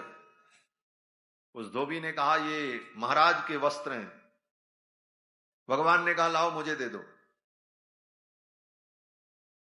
कंस ने कहा, ओ धोबी ने कहा तुम्हें दे दे? क्यों दे दे? मान न मान मैं तेरा मेहमान है? कौन हो तुम? क्यों दे दे तुमको कपड़े? तो उस धोबी से भगवान ने कहा देखो तुम मुझे नहीं जानते हो, ये तुम्हारे महाराज जो है ना वो मेरे मामा हैं, मैं उनका भांजा हूं। भगवान ने सोचा अब तो लोग जानेंगे ही मथुरा में कि मैं कौन हूं, तो अभी से मैं बता दूं। भगवान ने कहा वो तुम्हारे महाराज जो हैं वो मेरे मामा हैं, मैं उनका भांजा हूं, ये कपड़े मुझे दे दो। धोबी ने कहा जाओ जाओ, तुम्हारे जैसे कितने लोग अपने को महाराज का रिश्तेदार कहते हैं। तुम्हारे जैसे जंगली लोग, गांव के गंवार लोग ऐसे कपड़े नहीं पहनते। ईदृशान नेव वासांसी नित्यम गिरिवने चराहा। तुम्हारे जैसे जंगली लोग ऐसे कपड़े नहीं पहनते। ज्यों ही इतना कहा धोबी ने, तब तक तो भगवान ने उछल करके एक थप्पड़ मारी। तड़ाक से उछल करके मारना पड़ा। क्यों? बोले भगवान तो 10 वर्ष के छोटे बालक थे, और वो जो था ना धोबी, वो हट्टा कट्टा उल्लू का पट्टा लंबा चौड़ा था महाराज, बड़ा विशाल काय था। उसके कनपटे तक भगवान का हाथ कैसे पहुंचे? तो ठाकुर जी ने उछल करके मारा, एक थप्पड़ तड़ाक से कनपटे पर मारा, सिर उसका धड़ से अलग हो गया, मर गया। जो उसके सेवक थे सब भाग गए, कपड़े वहीं छोड़ दिए। भगवान ने कपड़ों को ले लिया और सखाओं से कहा ले लो भैया जिसको जो पसंद आवे। अब सबने एक एक कपड़े ले लिए महाराज। भगवान का सखा जो मनसुखा, वो तो ऐसा काम करता है कि भगवान के मन को सुख हो। देखो ये मनसुखा का मतलब है कि वो ऐसी लीला करता है जिससे भगवान के मन को सुख मिले, आनंद आवे। एक भगवान का सखा है, उसका नाम तन सुखा। वो ऐसी लीला करता है कि भगवान के तन को सुख मिले। तन सुखा, मन सुखा, ये सब भगवान के सखा है। अब तो मनसुखा ने क्या किया? बोले कंस का कुर्ता लिया और कंस के कुर्ता में उसकी दोनों बाह में अपने दोनों पांव डाल दिए और पहनने की कोशिश करने लगा। कन्हैया को हंसी आई। कन्हैया ने कहा रे मनसुखा ये कपड़े ऐसे नहीं पहने जाते। बोले कन्हैया तो ये कैसे पहने जाते हैं? यहां तक ला करके छोड़ा तो फिर वो नीचे गिर गया। तब तक तनसुखा आया। तनसुखा ने कहा देखो हम बताते हैं कैसे पहना जाता है। उसने क्या किया? बोले कंस के कुर्ता को मनसुखा के दोनों पांव में डाल करके यहां तक ला करके अपने सिर की पगड़ी खोली और उसी साफा से लपेट करके कमर में बांध दिया। बोले ऐसे पहना जाता। अब तो महाराज इस लीला को देख करके मथुरा के लोग आनंद ले रहे थे। उसी समय मथुरा में एक दर्जी भगवान का भक्त था, कपड़े सिलता था। वो पूरे परिवार के सहित आ गया और उसने कहा प्रभु अगर आप आज्ञा दो तो इन वस्त्रों को मैं आपके अनुकूल बना दूं। भगवान ने कहा ठीक। उसके परिवार के सब लोग कपड़ा सिलने का ही काम करते थे।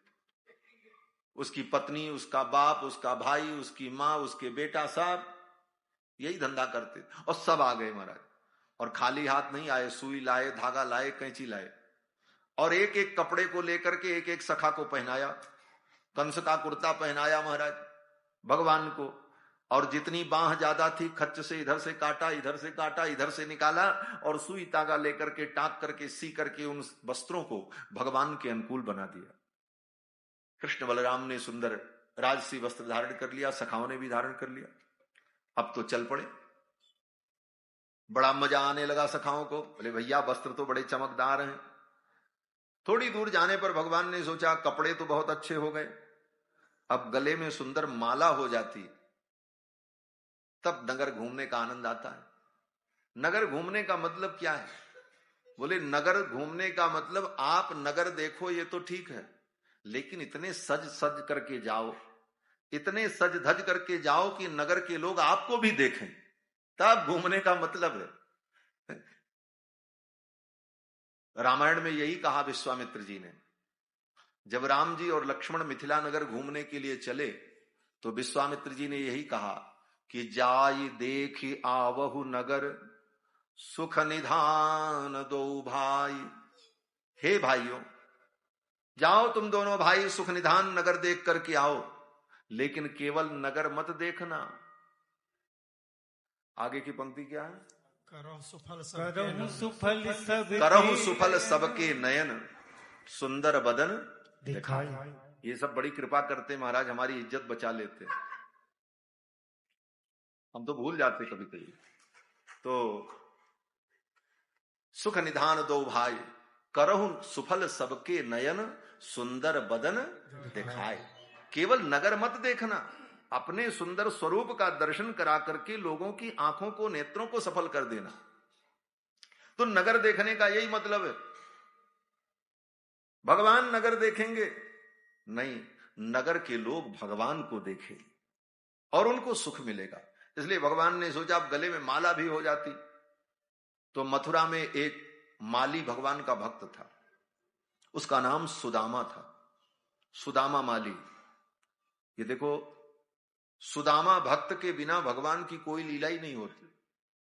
और कृष्णावतार में भगवान की 3 लीला है, वृंदावन लीला, मथुरा लीला और द्वारिका लीला। और तीनों लीला में सुदामा नाम के भक्त हैं। वृंदावन में भगवान का सखा है सुदामा, उसी का नाम श्रीदामा है, श्रीदामा सुदामा। और मथुरा में, बोले मथुरा में ये सुदामा नाम का माली भगवान का भक्त। और द्वारिका में जो सुदामा है उनकी कथा तो सारी दुनिया जानती है। सुदामा जो 4 मुट्ठी चावल लेकर के गए, तो ये मथुरा के सुदामा है हमारा। ततः सुदामनो भवनम मालाकारस्य जगमतु। उस मालाकार, उस माली के द्वार पर भगवान पहुंचे। भगवान को देख करके वो माली बड़ा प्रसन्न हुआ। बहुत दिन से आस लगाए था कभी भगवान का मुझे दर्शन होगा, कृष्ण बलराम मथुरा आएंगे तो उनका दर्शन हमें मिलेगा। भगवान उसके द्वार पर पहुंचे और सुदामा माली ने भगवान को माला पहनाई। ये भक्त बड़ा विचित्र था महाराज। ये फूल का कारोबार करता था, फूल बेचता था, यही इसकी जीविका थी। लेकिन इसका बेचने का तरीका बड़ा गजब था। क्या तरीका था? बोले सुदामा माली के दुकान पर कोई फूल लेने के लिए आता, कोई माला लेने के लिए आता, तो सुदामा माली उससे पूछता था, ये फूल किसके लिए ले जाओगे? क्यों फूल खरीदने आए हो? तो अगर खरीदने वाला ये कह दे कि मैं अपनी प्रियतमा के बालों में लगाने के लिए फूल ले जाने आया हूं, तो डांट करके भगा देता था, चले जाओ। कोई आकर के कह दे कि मुर्दे के ऊपर चढ़ाने के लिए, शव यात्रा में शव को सजाने के लिए फूल लेने आया हूं, तो सुदामा माली कहता था मेरे यहां फूल नहीं मिलेगा। घर को सजाने के लिए मैं फूल लेने आया हूं, बोले नहीं मिलेगा। अगर कोई ये कह दे कि मैं भगवान की पूजा के लिए फूल लेने आया हूं, आज मुझे ठाकुर की पूजा करनी है, सत्यनारायण भगवान की कथा करनी है, मुझे पुष्प चाहिए, तो खुशी से उसे फूल देता था। केवल भगवान के लिए पुष्प का व्यापार करता था और उसके व्यापार का कोई उद्देश्य नहीं था। इसलिए भगवान उसके द्वार पर पहुंचे। ततः सुदाम्नो भवनम मालाकारस्य जगमतु तौ दृष्ट्वा समुत्थाय ननाम शीर्षा भुवि। जमीन में लेट करके, मत्था रख करके सुदामा माली ने भगवान को प्रणाम किया और भगवान को अपने हाथ से माला पहनाई और सखाओं को माला पहनाई। अब तो सभी आनंदित हुए, माला पहन करके आगे चले। भगवान ने सोचा कपड़े हो गए, माला हो गई, अब मत्थे पर सुंदर चंदन लग जाता तो नगर घूमने का आनंद होता। अब चंदन कहां मिले? तब तक देखा क्या कि उधर से एक दासी आ रही थी, कंस की दासी। कंस के लिए चंदन घिस करके ले जाती थी। एक थाली में कई कटोरियों में अलग अलग केसर मिश्रित, कपूर मिश्रित, कस्तूरी मिश्रित विविध प्रकार के चंदन तैयार करके कंस के लिए लेकर के जा रही थी। इधर से भगवान अपने सखाओं के साथ आ रहे थे। अथ ब्रजन राजपथे न माधव स्त्रियम गृहीतांग विलेप भाजनम। चंदन का पात्र लिए हुए उस कुब्जा को देखा। उसका नाम था सैरंध्री। उसे कुबड़ निकला हुआ था, 3 जगह से टेढ़ी थी। भगवान उसके सामने पहुंच गए और विलोक्य कुब्जाम युवतीम बराननाम। भगवान ने पूछा, अरे सखी, ये चंदन मुझे दोगी? कुब्जा ने भगवान को देखा, कहा, हां चंदन तो आपको मैं दे दूंगी। कृष्ण, ये चंदन तो आपके योग्य है। कुब्जा के इस वचन को सुनकर भगवान बड़े प्रसन्न हुए। तो भगवान ने कहा, सखी ये चंदन मुझे दे दे। कुब्जा ने कहा, ऐसे नहीं दूंगी। बोले तब?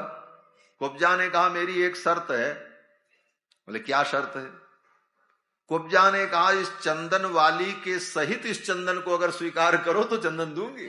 हाँ, चंदन वारी सहित लेहु चंदन यदुनंदन। हे यदुनंदन, इस चंदन वारी को भी आप अपने चरणों की दासी बना लो। भगवान ने कहा, ठीक है, कोई बात नहीं। ये कृष्णावतार है। रामावतार में तो राम जी एक बार धोखा खा चुके हैं। हाँ, वो बेचारी आई थी शूर्पणखा, कितनी अच्छी थी, बहुत अच्छी थी महाराज। हाँ, हम तो उसको अच्छा ही कहते। क्यों? बोले भगवान के स्वरूप को देख करके मुग्ध हो गई और अपनी लोक लज्जा को छोड़कर भगवान के चरणों में अपने प्रेम का निवेदन कर दिया, इसलिए अच्छी थी। प्रेम तो करने योग्य भगवान ही, लेकिन भगवान मर्यादा पुरुषोत्तम की लीला कर रहे थे, इसलिए भगवान ने उसका तिरस्कार कर दिया, उसका नाक कान काट लिया, उसको कुरूप बना दिया। और परिणाम क्या हुआ? बोले उसका परिणाम बड़ा भयानक हुआ। सीता हरण हुआ, राम जी को रोना पड़ा, कितने अनर्थ हुए। इसलिए भगवान ने विचार कर लिया, इस रामावतार में तो मैंने एक स्त्री का अनादर कर दिया, लेकिन कृष्णावतार में तो कोई आ जाए, चाहे लूली आवे, चाहे लगड़ी आवे, चाहे कुबड़ी आ जाए, कोई आएगी, हम किसी का त्याग नहीं करेंगे, सबको स्वीकार करेंगे। इसीलिए भगवान ने कुब्जा को स्वीकार कर लिया। बोले ठीक है, आओ। अरे जब भालू की बेटी को स्वीकार कर लिया, आगे कथा आएगी, जामवंत की बेटी से ब्याह किया है भगवान ने। हाँ, ये कुब्जा भी भगवान को बड़ी प्यारी है महाराज। ये मथुरा की पहली सखी है जो कृष्ण से प्रेम करती है, पहली मिली है। अभी तो कितनी मिलेंगी भगवान को। कुब्जा जब मिली, इसीलिए गोपियों ने जब भगवान को पत्र लिखा है वृंदावन से, उलाहना के पत्र, तो उलाहना के पत्र में बहुत कुछ गोपियों ने कहा। गोपियों ने तो कहा, कृष्ण, मैं नहीं समझती थी कि मथुरा की एक दासी तुम्हारे मन को चुरा लेगी। दासी, दासी का मतलब दा के समान जिसकी आकृति है वो दासी। दासी हिंदी में जो द वर्ण होता है, द कैसे लिखा जाता है? बोले ऐसे करने के बाद ऐसे घुमा करके ऐसे किया जाता, उसकी पीठ निकली रहती। दासी, जिसको कुबड़ निकला है, सुंदरी भी नहीं, लेकिन ऐसी कुब्जा ने आपके मन को चुरा लिया। कुब्जा को बड़ी खरी खोटी सुनाई वृंदावन की गोपियों ने। फिर तो एक दिन कुब्जा को भी आ गया ताव। कुब्जा ने कहा, इतना मुझे सुनाया है तो आज मैं भी लिखती हूं। तो कुब्जा ने एक पत्र लिखा वृंदावन गोपियों के लिए, उसका नाम है कुब्जा पत्रम, बड़ा सुंदर ग्रंथ है। कुब्जा ने पत्र लिखा और उस कुब्जा पत्रम में कुब्जा ने कहा, तुम क्या मुझे सुनाओगी? मैं सब जानती हूं तुमने कृष्ण को क्या किया, क्या दुख दिया। थोड़े से छाछ के लिए कृष्ण को गली गली नचाया, माखन के लिए मारा, डांट सुनाई, फटकार सुनाई। कृष्ण ने मटकी फोड़ दी तो रस्सी से बांध दिया, तुम क्या बोलोगी? कृष्ण को जो दुख दिया है तुम ब्रजवासियों ने, कुब्जा ने सब पत्र में कह डाला। तो ये तो भाव है। भगवान की लीला में इन भावों का अनुभव करना यही भक्ति है। इन भावों को सुन करके मन सारी दुनिया को भूल करके गोविंद में ही तन्मय हो जाता है। यही तन्मयता भक्ति है, इसी को भक्ति कहते हैं। कुब्जा आई और कुब्जा ने चंदन दिया। भगवान ने चंदन लगाया। फिर भगवान ने सोचा जब इसने मुझे चंदन दिया है तो मैं भी इसको सुंदरी बना दूं, मैं भी अपने कर्मों का हिसाब पूरा कर लूं। क्या कर्मों का हिसाब? बोले पिछले अवतार में एक स्त्री को हमने कुरूप बना दिया था, शूर्पणखा को कुरूप बना दिया था, तो कम से कम कृष्ण अवतार में एक कुरूप को सुंदरी बना दूं तो मेरे कर्मों का हिसाब हो जाए। और भगवान ने क्या किया? बोले कुब्जा के दोनों पांव पर अपने दोनों पांव रखे। वहीं रास्ते में सब लोग देख रहे हैं, सखा लोग चारों तरफ खड़े हैं। कुब्जा के दोनों पैर के पंजों पर गोविंद ने अपने दोनों पैर के पंजों को रखा और बाएं हाथ को कुब्जा के कुबड़ पर लगाया, पीठ पर, और दाहिने हाथ की 2 उंगलियों को भगवान ने उसकी ठुड्डी पर लगाया। इस दृश्य का चिंतन करो। मार्ग पर भगवान खड़े हैं, कुब्जा के दोनों पांव के पंजों पर भगवान के पांव के पंजे हैं। दोनों कितने सन्निकट हैं। कुब्जा की नाक के सामने ठाकुर की नाक, कुब्जा के मुख के सामने भगवान का मुख, कुब्जा के वक्षस्थल से सटा हुआ ठाकुर का वक्षस्थल, और आंखों में आंख डाल करके भगवान ने कुब्जा के कुबड़ पर हाथ लगाया और इधर 2 उंगली यहां लगाई और खट का झटका दिया। 3 जगह से टेढ़ी कुब्जा परम सुंदरी हो गई। सुखदेव जी कहते हैं ऋज्वी कर्तुम मनश्चक्रे दर्शयन दर्शने फलम। भगवान ने अपने दर्शन का फल प्रदान किया कुब्जा को। ऋज्वी कर्तुम मनश्चक्रे, कुब्जा को परम सुंदरी बना दिया। अब तो कुब्जा वहीं पर नाचने लगी, महाराज मगन हो गई। भगवान श्याम सुंदर के पीतांबर की कोर को पकड़ा और खींचने लगी। श्याम सुंदर चलो मेरे घर, मैं आपकी आरती उतारूंगी, चरण प्रक्षालन करूंगी, पूजन करूंगी। भगवान ने कहा अभी तू चली जा, बाद में मैं तेरे घर आऊंगा। और फिर कुब्जा को भगवान ने विदा कर दिया।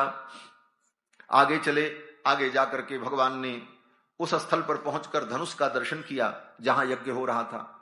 भगवान शंकर के धनुष की पूजा करता था कंस। उस धनुष को देखा भगवान कृष्ण ने, धनुष को उठा लिया और तोड़ दिया। हमारे ये शंकर जी के धनुष को रामावतार में भी भगवान ने तोड़ा और कृष्णावतार में भी तोड़ा। धनुष को जब तोड़ दिया तो सिपाही सैनिक दौड़े मारने के लिए। दोनों अवतारों में भगवान ने धनुष तोड़ा, लेकिन अंतर क्या है? बोले रामावतार में राम जी ने धनुष तोड़ा तो उनका ब्याह हो गया, और कृष्णावतार में धनुष तोड़ा तो ब्याह नहीं हुआ। धनुष तोड़ दिया। सिपाही सैनिक आए युद्ध करने के लिए। दोनों भाइयों ने सिपाही सैनिकों को मार करके मृत्यु के घाट उतार दिया। फिर धनुष को वहीं रखकर चले आए। कंस को पता चला धनुष टूट गया, कृष्ण बलराम आए हुए हैं। अब तो कंस पागल हो गया, उसको अपनी मृत्यु दिखाई पड़ने लगी। कंस ने क्या किया? बोले 10,000 हाथी का बल रखने वाले कुबलयापीड नाम के हाथी को मदिरा पिला करके नगर के द्वार पर, महल के द्वार पर खड़ा कर दिया। कंस के पास एक हाथी था जिसका नाम था कुबलयापीड। जरासंध ने दहेज में दिया था ये हाथी। बड़ा पराक्रमी गजराज था।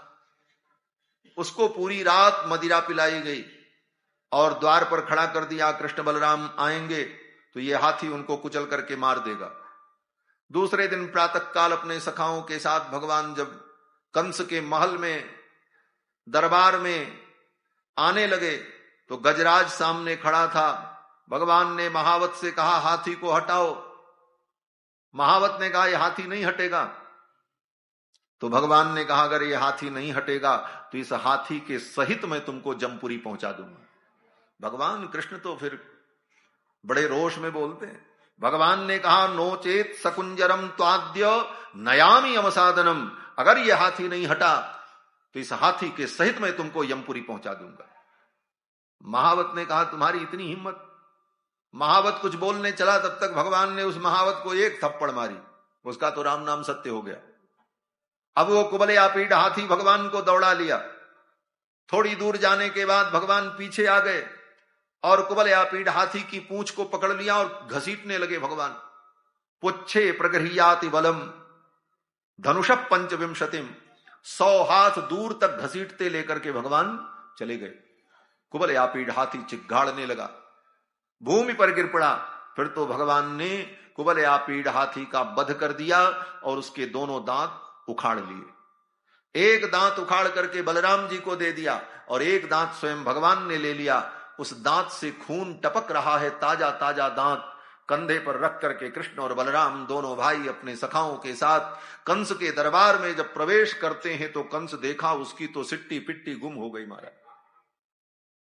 ऐसा पराक्रम। अब तो सभा में जितने लोग थे, जिसकी जैसी भावना थी उसको वैसा रूप दिखाई पड़ने लगा। जाकी रही भावना जैसी, प्रभु मूर्ति देखी तिन तैसी। जिसकी जैसी भावना थी उसको वैसा दर्शन हुआ। अब यहां पर सुखदेव जी कहते हैं, मल्लानाम असनिर निराम नरवरो स्त्रीणाम स्मरो मूर्तिमान। बड़े बड़े पहलवानों को लगा कि वज्र के समान कोई पुरुष आ रहा है, पुरुषों को लगा कि पुरुषोत्तम आ रहे हैं, स्त्रियों को लगा कि साक्षात कंदर्प आ रहे हैं, गोप जाति के जो लोग थे उनको लगा कि हमारे स्वजन आ रहे हैं, ऋषि मुनियों को लगा कि परम तत्व आ रहे हैं, और कंस को लगा कि साक्षात मेरी मृत्यु आ रही है। मृत्युर्भोजपते विराट विदुषाम तत्वम परम योगी नाम। भगवान जब रंगशाला में पहुंचे तो कंस तो भीतर से डर के मारे परेशान था, लेकिन वो नेतागिरी वाला भाषण जो होता है ना, वो नेता लोग भाषण जो देते हैं, भीतर कुछ रहता बाहर कुछ रहता, कहना कुछ करना कुछ, यही नेता परस्ती है। इसी को नेता परस्ती कहते। भीतर से तो डर रहा था लेकिन ऊपर से बनावटी भाषण देने लगा। कंस ने कहा, आओ वीरों, तुम्हारे जैसे वीर मेरे राज्य में हैं, ये मेरे लिए गौरव का विषय है। और तुम्हारे पराक्रम को, तुम्हारी वीरता को लोगों ने देखा। 10,000 हाथी का बल रखने वाले कुबले पीठ को खेल खेल में तुमने मार दिया। तो आज मेरे इस दरबार में ये जो मल्लशाला बनी हुई है, इस मल्लशाला में बड़े बड़े वीर अपनी कला का प्रदर्शन कर रहे हैं, और इसी मल्लशाला में तुम भी अपनी कला का प्रदर्शन करो। इन वीरों के साथ तुम्हारा मल्ल युद्ध हो और हम सभी लोग देखेंगे और आनंदित होंगे। अब तो भगवान का आवाहन किया, आओ मल्लशाला में। तब तक 2 बड़े बड़े पहलवान चाणूर और मुष्टिक अखाड़े में कूद गए। नीचे अखाड़ा बना था खूब बड़ा, और दंड बैठक लगा रहे थे सब अपना। चाणूर मुष्टिक दोनों आए और चाणूर ने भगवान को ललकारा, आओ कृष्ण मेरे साथ मल्ल युद्ध करो। मुष्टिक ने बलराम जी को ललकारा तो भगवान ने कहा, बाला वयम तुल्य बलैहि क्रीडिष्यामो यथोचितम। भगवान ने कहा, देखो भैया, तुम तो बहुत बड़े पहलवान हो, मैं तो बालक हूं, कुश्ती तो अपने बराबर में होती है, हमारी तुम्हारी तो कोई जोड़ी ही नहीं है, तो मैं कैसे मल्ल युद्ध करूं। इतना सुनते ही चाणूर जो था वो तिलमिला गया। उसने कहा, देखो मैं जानता हूं, न बालो न किशोरस्त्वम बलश्च बलिनाम बरह। तुम न बालक हो न किशोर हो, तुम बहुत बड़े वीर हो, मैं जानता हूं। तुम देखने में बालक हो, तुम्हारे पेट में दाढ़ी है, मैं जानता हूं। आओ मुझसे युद्ध करो। भगवान ने कहा, अच्छा अगर ऐसी बात है तो आते हैं। भगवान आ गए अखाड़े में और भगवान ने चाणूर से हाथ मिलाया, बलराम जी ने मुष्टिक से मिलाया, और फिर पंजे से पंजा मिला करके जो राजमाइश शुरू की महाराज। भगवान ने सोचा कि थोड़ा इसको क्रोध दिलावें, इसको क्रोध आएगा तो इसका बल कम हो जाएगा, तब इसे मारने में मजा आएगा। भगवान ने चाणूर के दोनों पंजों को पकड़ करके जो राजमाइश कर रहे थे और उसके कान के पास अपना मुख ले जा करके भगवान कह रहे थे, अरे नालायक, दुष्ट, नीच, तेरे जैसे दुष्टों का संहार करने के लिए ही तो मेरा अवतार हुआ है। अब तो महाराज वो चाणूर खलबला गया। जब तक वो सोचता तब तक भगवान ने उसकी दोनों भुजाओं को पकड़ करके ऐसे मरोड़ा और उठा करके अखाड़े में पटक दिया। और अखाड़े में पटकने के बाद एक मुष्टिका का प्रहार किया चाणूर का, तो राम नाम सत्य हो गया। तब तक बलराम जी ने देखा कन्हैया ने बाजी मार ली और मैं पीछे रह गया, फिर तो बलराम जी ने भी उठा करके मुष्टिक को पटका और मुष्टिका प्रहार किया, मुष्टिक की मृत्यु हो गई। फिर दो पहलवान आ गए, सल और तोषल, उन दोनों को दोनों भाइयों ने मार डाला। चाणूर, मुष्टिक, सल, तोषल, ये चार बड़े बड़े वीर जब मारे गए कंस की आंख के सामने, अब कंस तो पागल हो गया। कंस चिल्लाने लगा, मारो मारो, पकड़ लो इनको, जाने मत देना, ये मेरे शत्रु हैं। निस्सारय दुर्वृत्तौ वसुदेवात्मजौ पुरात, वसुदेव के इन दुर्वृत्त पुत्रों को, इन दुराचारी पुत्रों को पकड़ लो, बंदी बना लो। धर्म हरत गोपानाम, इन गोपों के धन का हरण कर लो। नंदम बधनीत दुर्मतिम, दुर्मति नंद ने इनको आश्रय दिया है, इसको भी बंदी बना लो। अब तो कंस बड़बड़ बड़बड़ बोलने लगा महाराज।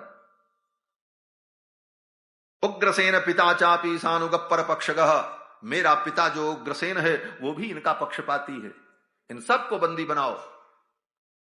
इस प्रकार जब कंस बक बक बक बक करने लगा, तब भगवान ने कहा, बस अब तुम्हारी मृत्यु आ गई,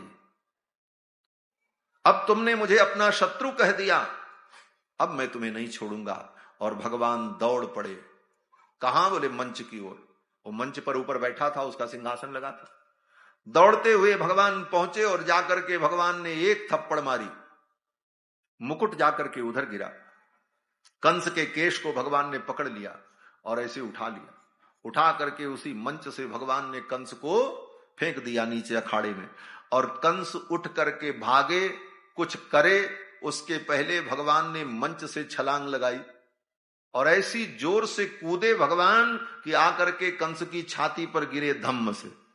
और कंस की छाती पर भगवान गिरे, इतने में ही कंस का राम नाम सत्य हो गया। बक बक मामा करत, मामा जी बक बक बक बक कर रहे थे, मारो मारो पकड़ लो। बक बक मामा करत, तुरत हरि उछरे ऊपर, लीनी चोटी पकड़ धम्म ते कूदे नटवर। मामा नीचे गिर्यो भांजो ऊपर आयो, और प्रभुतन परसत तुरत परम पद मामा पायो। मामा जी को परम पद की प्राप्ति हो गई महाराज।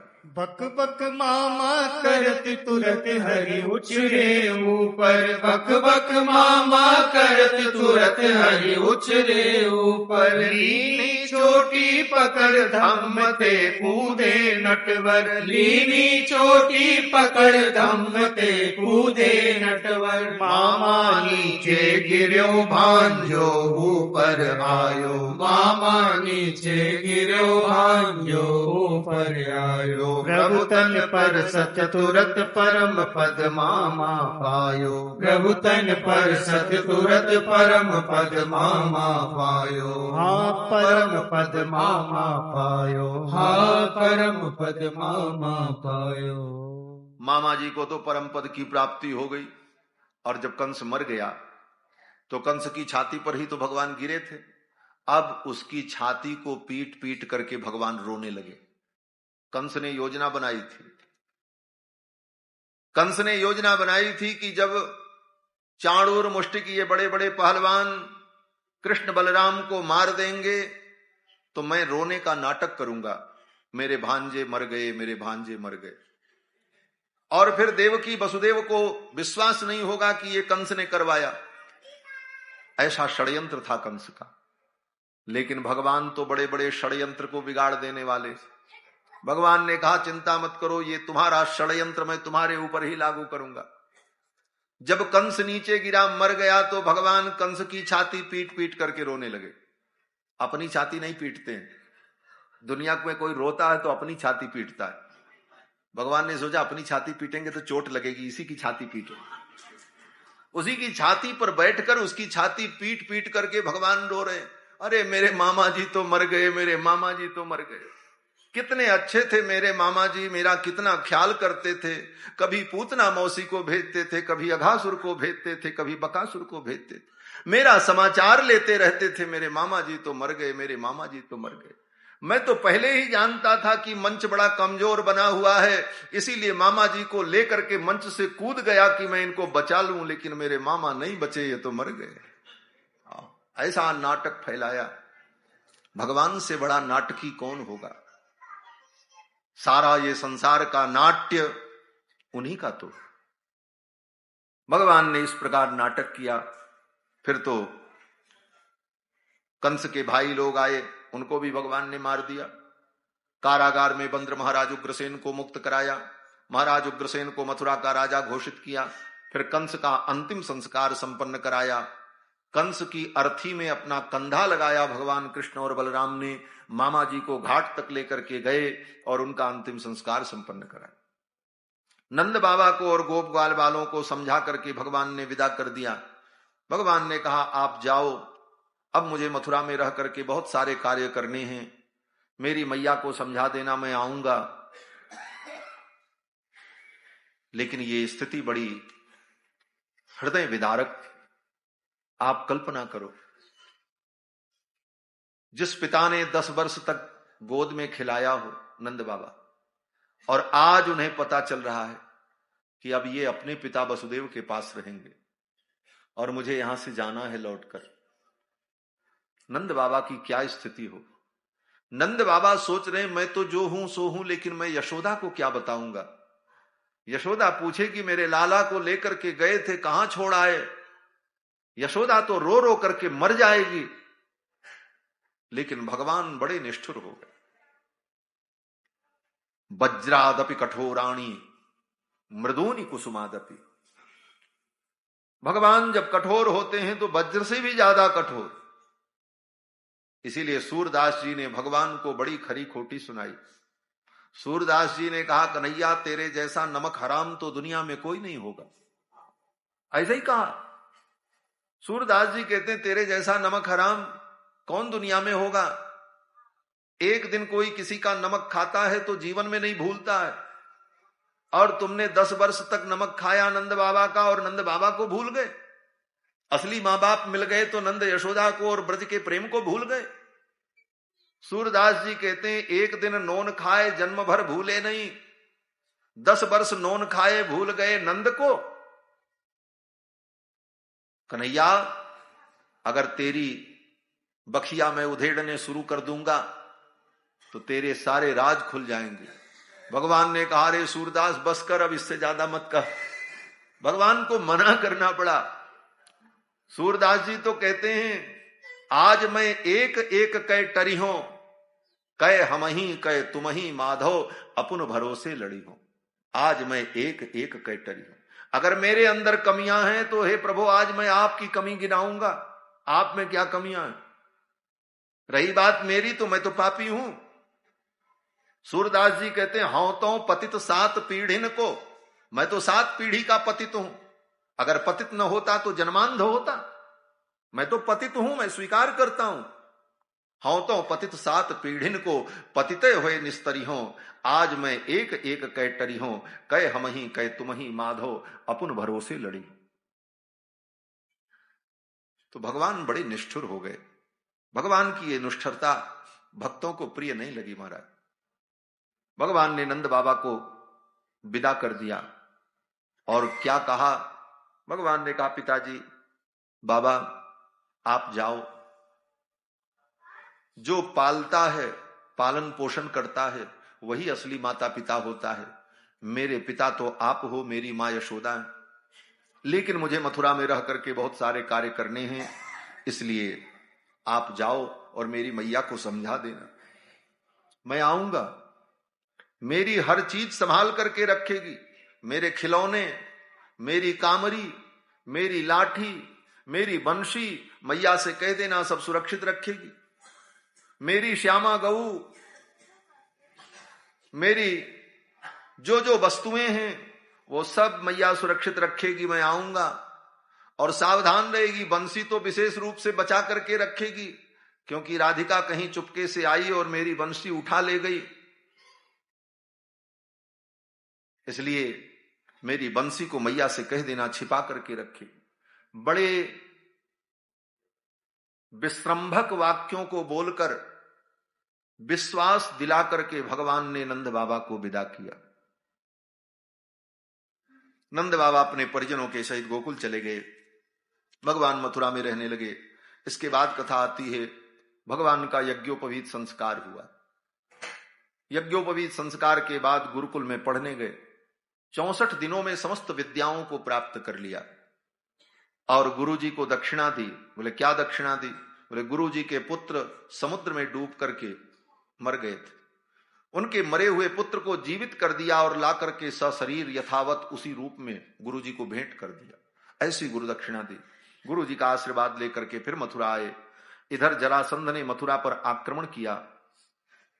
मथुरा पर जरासंध ने आक्रमण किया क्योंकि जरासंध की बेटी अस्ति और प्राप्ति ये कंस की पत्नी थी। कंस के मर जाने पर इनकी बेटी जो विधवा हो गई, दोनों बेटियों ने रो रो करके जरासंध से कहा मुझे विधवा बनाने वाला कृष्ण है। तो बदला लेने के लिए जरासंध ने मथुरा पर आक्रमण की तैयारी की, सेना लेकर के चल पड़ा। तब भगवान ने बलराम जी से कहा भैया अब बड़े बड़े युद्ध लड़ने हैं। अभी तक जो युद्ध हुआ तो वो तो छोटा मोटा था, लेकिन अब अस्त्र शस्त्रों की जरूरत पड़ेगी। अभी तक भगवान ने जो युद्ध किया है कहीं अस्त्र शस्त्र का प्रयोग नहीं किया। अघासुर, बकासुर, धेनुकासुर, शंखचूड़, कंस सबको भगवान ने हाथ लात मुक्का से ही मार करके खत्म कर दिया। लेकिन अब अस्त्र शस्त्र की जरूरत पड़ेगी। इसलिए भगवान ने बलराम जी से कहा कि अपने स्वरूप का हम लोग स्मरण करें। दोनों भाइयों ने अपने स्वरूप का स्मरण किया। उसी समय आकाश से दो दिव्य रथ प्रकट हुए मथुरा में। एक रथ का नाम गरुणध्वज और दूसरे का नाम तालध्वज। दो रथ आकाश से उतरे घोड़ों के सहित, और उस रथ में सारे अस्त्र शस्त्र सुसज्जित थे। अब दोनों भाइयों ने एक एक रथ को ग्रहण किया। भगवान कृष्ण का रथ गरुणध्वज और बलराम जी का तालध्वज, और रथ पर विराजमान होकर शंखम दद्मौ विनिर्गत्य हरिर्दारक सारथी, और शंख ध्वनि करते हुए भगवान युद्ध करने के लिए चल पड़े। जरासंध ने मथुरा पर आक्रमण किया, उसकी सेना को भगवान ने मार दिया, जरासंध को छोड़ दिया, बोले जाओ। जरासंध गया और जाकर के फिर सेना तैयार की और फिर मथुरा पर आक्रमण किया। फिर भगवान ने उसकी सेना को मार दिया, जरासंध को छोड़ दिया, बोले जाओ। बलराम जी ने कहा कन्हैया क्यों इसको छोड़ते हो, ये फिर जाएगा, फिर बदमाशी करेगा, फिर आएगा मारने के लिए, लड़ने के लिए। तो भगवान ने बलराम जी से कहा भैया रामावतार में अयोध्या से पैदल चलकर लंका तक जाकर एक एक दुष्टों को खोज खोज करके मारना पड़ा था, लेकिन इस अवतार में इतना समय नहीं है। एक एक दुष्टों को मैं कहां कहां खोजने जाऊंगा। इसको छोड़ दूंगा तो ये जाएगा, सारे दुष्टों को बटोरेगा और सबको लेकर के आएगा, तो यहीं बैठे बैठे हम लोग दुष्टों का संहार करेंगे। बलराम जी ने कहा कन्हैया तू तो बड़ा बुद्धिमान है। कन्हैया ने कहा इसीलिए मैंने इसको छोड़ा। बोले तब ठीक है, कोई बात नहीं। 17 बार मथुरा पर आक्रमण किया जरासंध ने, और भगवान ने उसकी सेना को मारा और उसे छोड़ दिया। 1-2 बार नहीं, 17 बार। फिर 18वीं बार जब मथुरा पे आक्रमण की तैयारी की जरासंध ने, 18 संग्रामे आगामिनी तदंतरा, उसी समय नारद जी ने जाकर के मलेच्छराज काल यवन को उकसाया। बोले तुम भी मथुरा पर आक्रमण कर दो। काल यवन का भी विनाश होना था। नारद जी के कहने पर उसने भी मथुरा पर आक्रमण की तैयारी की। तब भगवान ने बलराम जी से कहा भैया इधर से जरासंध आ रहा है, 2-3 दिन में उसकी सेना मथुरा तक आ जाएगी, और उधर से काल यवन भी आने वाला है। दोनों तरफ से युद्ध होगा, प्रजा कहीं मारी न जाए, इसलिए प्रजा की रक्षा के लिए कोई उपाय करना चाहिए। भगवान बलराम जी ने कहा जो उपाय करना हो करो।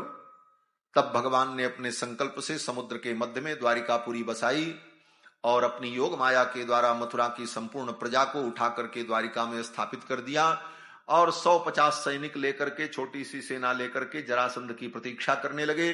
तब तक उधर से काल यवन आया। काल यवन पहले पहुंच गया मथुरा। दोनों तरफ से सेनाएं आ रही थी, उधर से जरासंध की, इधर से काल यवन की। काल यवन पहले आया। काल यवन से भगवान का जब युद्ध हुआ, युद्ध के बाद भगवान ने सोचा अब इसका संहार तो ऐसे होगा नहीं। काल यवन किसी शस्त्र से मरने वाला था नहीं, तो भगवान युद्ध छोड़ करके भागने लगे। काल यवन ने कहा कहां भाग रहे हो, मुझसे बच करके नहीं जाओगे। काल यवन ने पीछा किया, भगवान भागने लगे, और दोनों की दूरी कितनी रहती थी, बोले 1 हाथ बस। काल यवन सोचता था अब मैं कृष्ण को पकड़ूंगा, अब मैं कृष्ण को पकड़ूंगा। हस्त प्राप्त मिवात्मानम हरिणास पदे पदे। हस्त मात्र मिवात्मानम, एक हाथ की दूरी पर भगवान, लेकिन वो काल यवन पकड़ नहीं पाता। और भगवान भागते रहे, वो पीछे पीछे दौड़ता रहा। आगे एक गुफा थी, उस गुफा में रघुवंश के राजा महाराज मुचकुंद शयन कर रहे थे। उनको देवताओं ने वरदान दिया था, खूब सो आनंद से, जब तक आपको पूर्ण विश्राम न मिल जाए तब तक आप सोते रहो। मुचकुंद ने कहा किसी ने जगा दिया तो देवताओं ने कहा जो आपको जगाएगा वो आपकी दृष्टि पड़ते ही भस्म हो जाएगा। तो भगवान ने कहा यहीं चलते हैं, दो काम हो जाएगा, इनकी निद्रा भी खुल जाएगी और ये काल यवन भी भस्म हो जाएगा। भगवान उसी गुफा में चले गए और जाकर के मुचकुंद सो रहे थे, उनके ऊपर भगवान ने अपना पीतांबर डाल दिया और भगवान और अंदर चले गए गुफा में। पीछे से काल यवन आया, पीतांबर देखा, बोले ये कृष्ण का पीतांबर, ये कृष्ण यहां आकर के सो गया। अब तो काल यवन ने कहा कृष्ण अब तुम कहां जाओगे बच करके, सोने से काम नहीं चलने वाला है।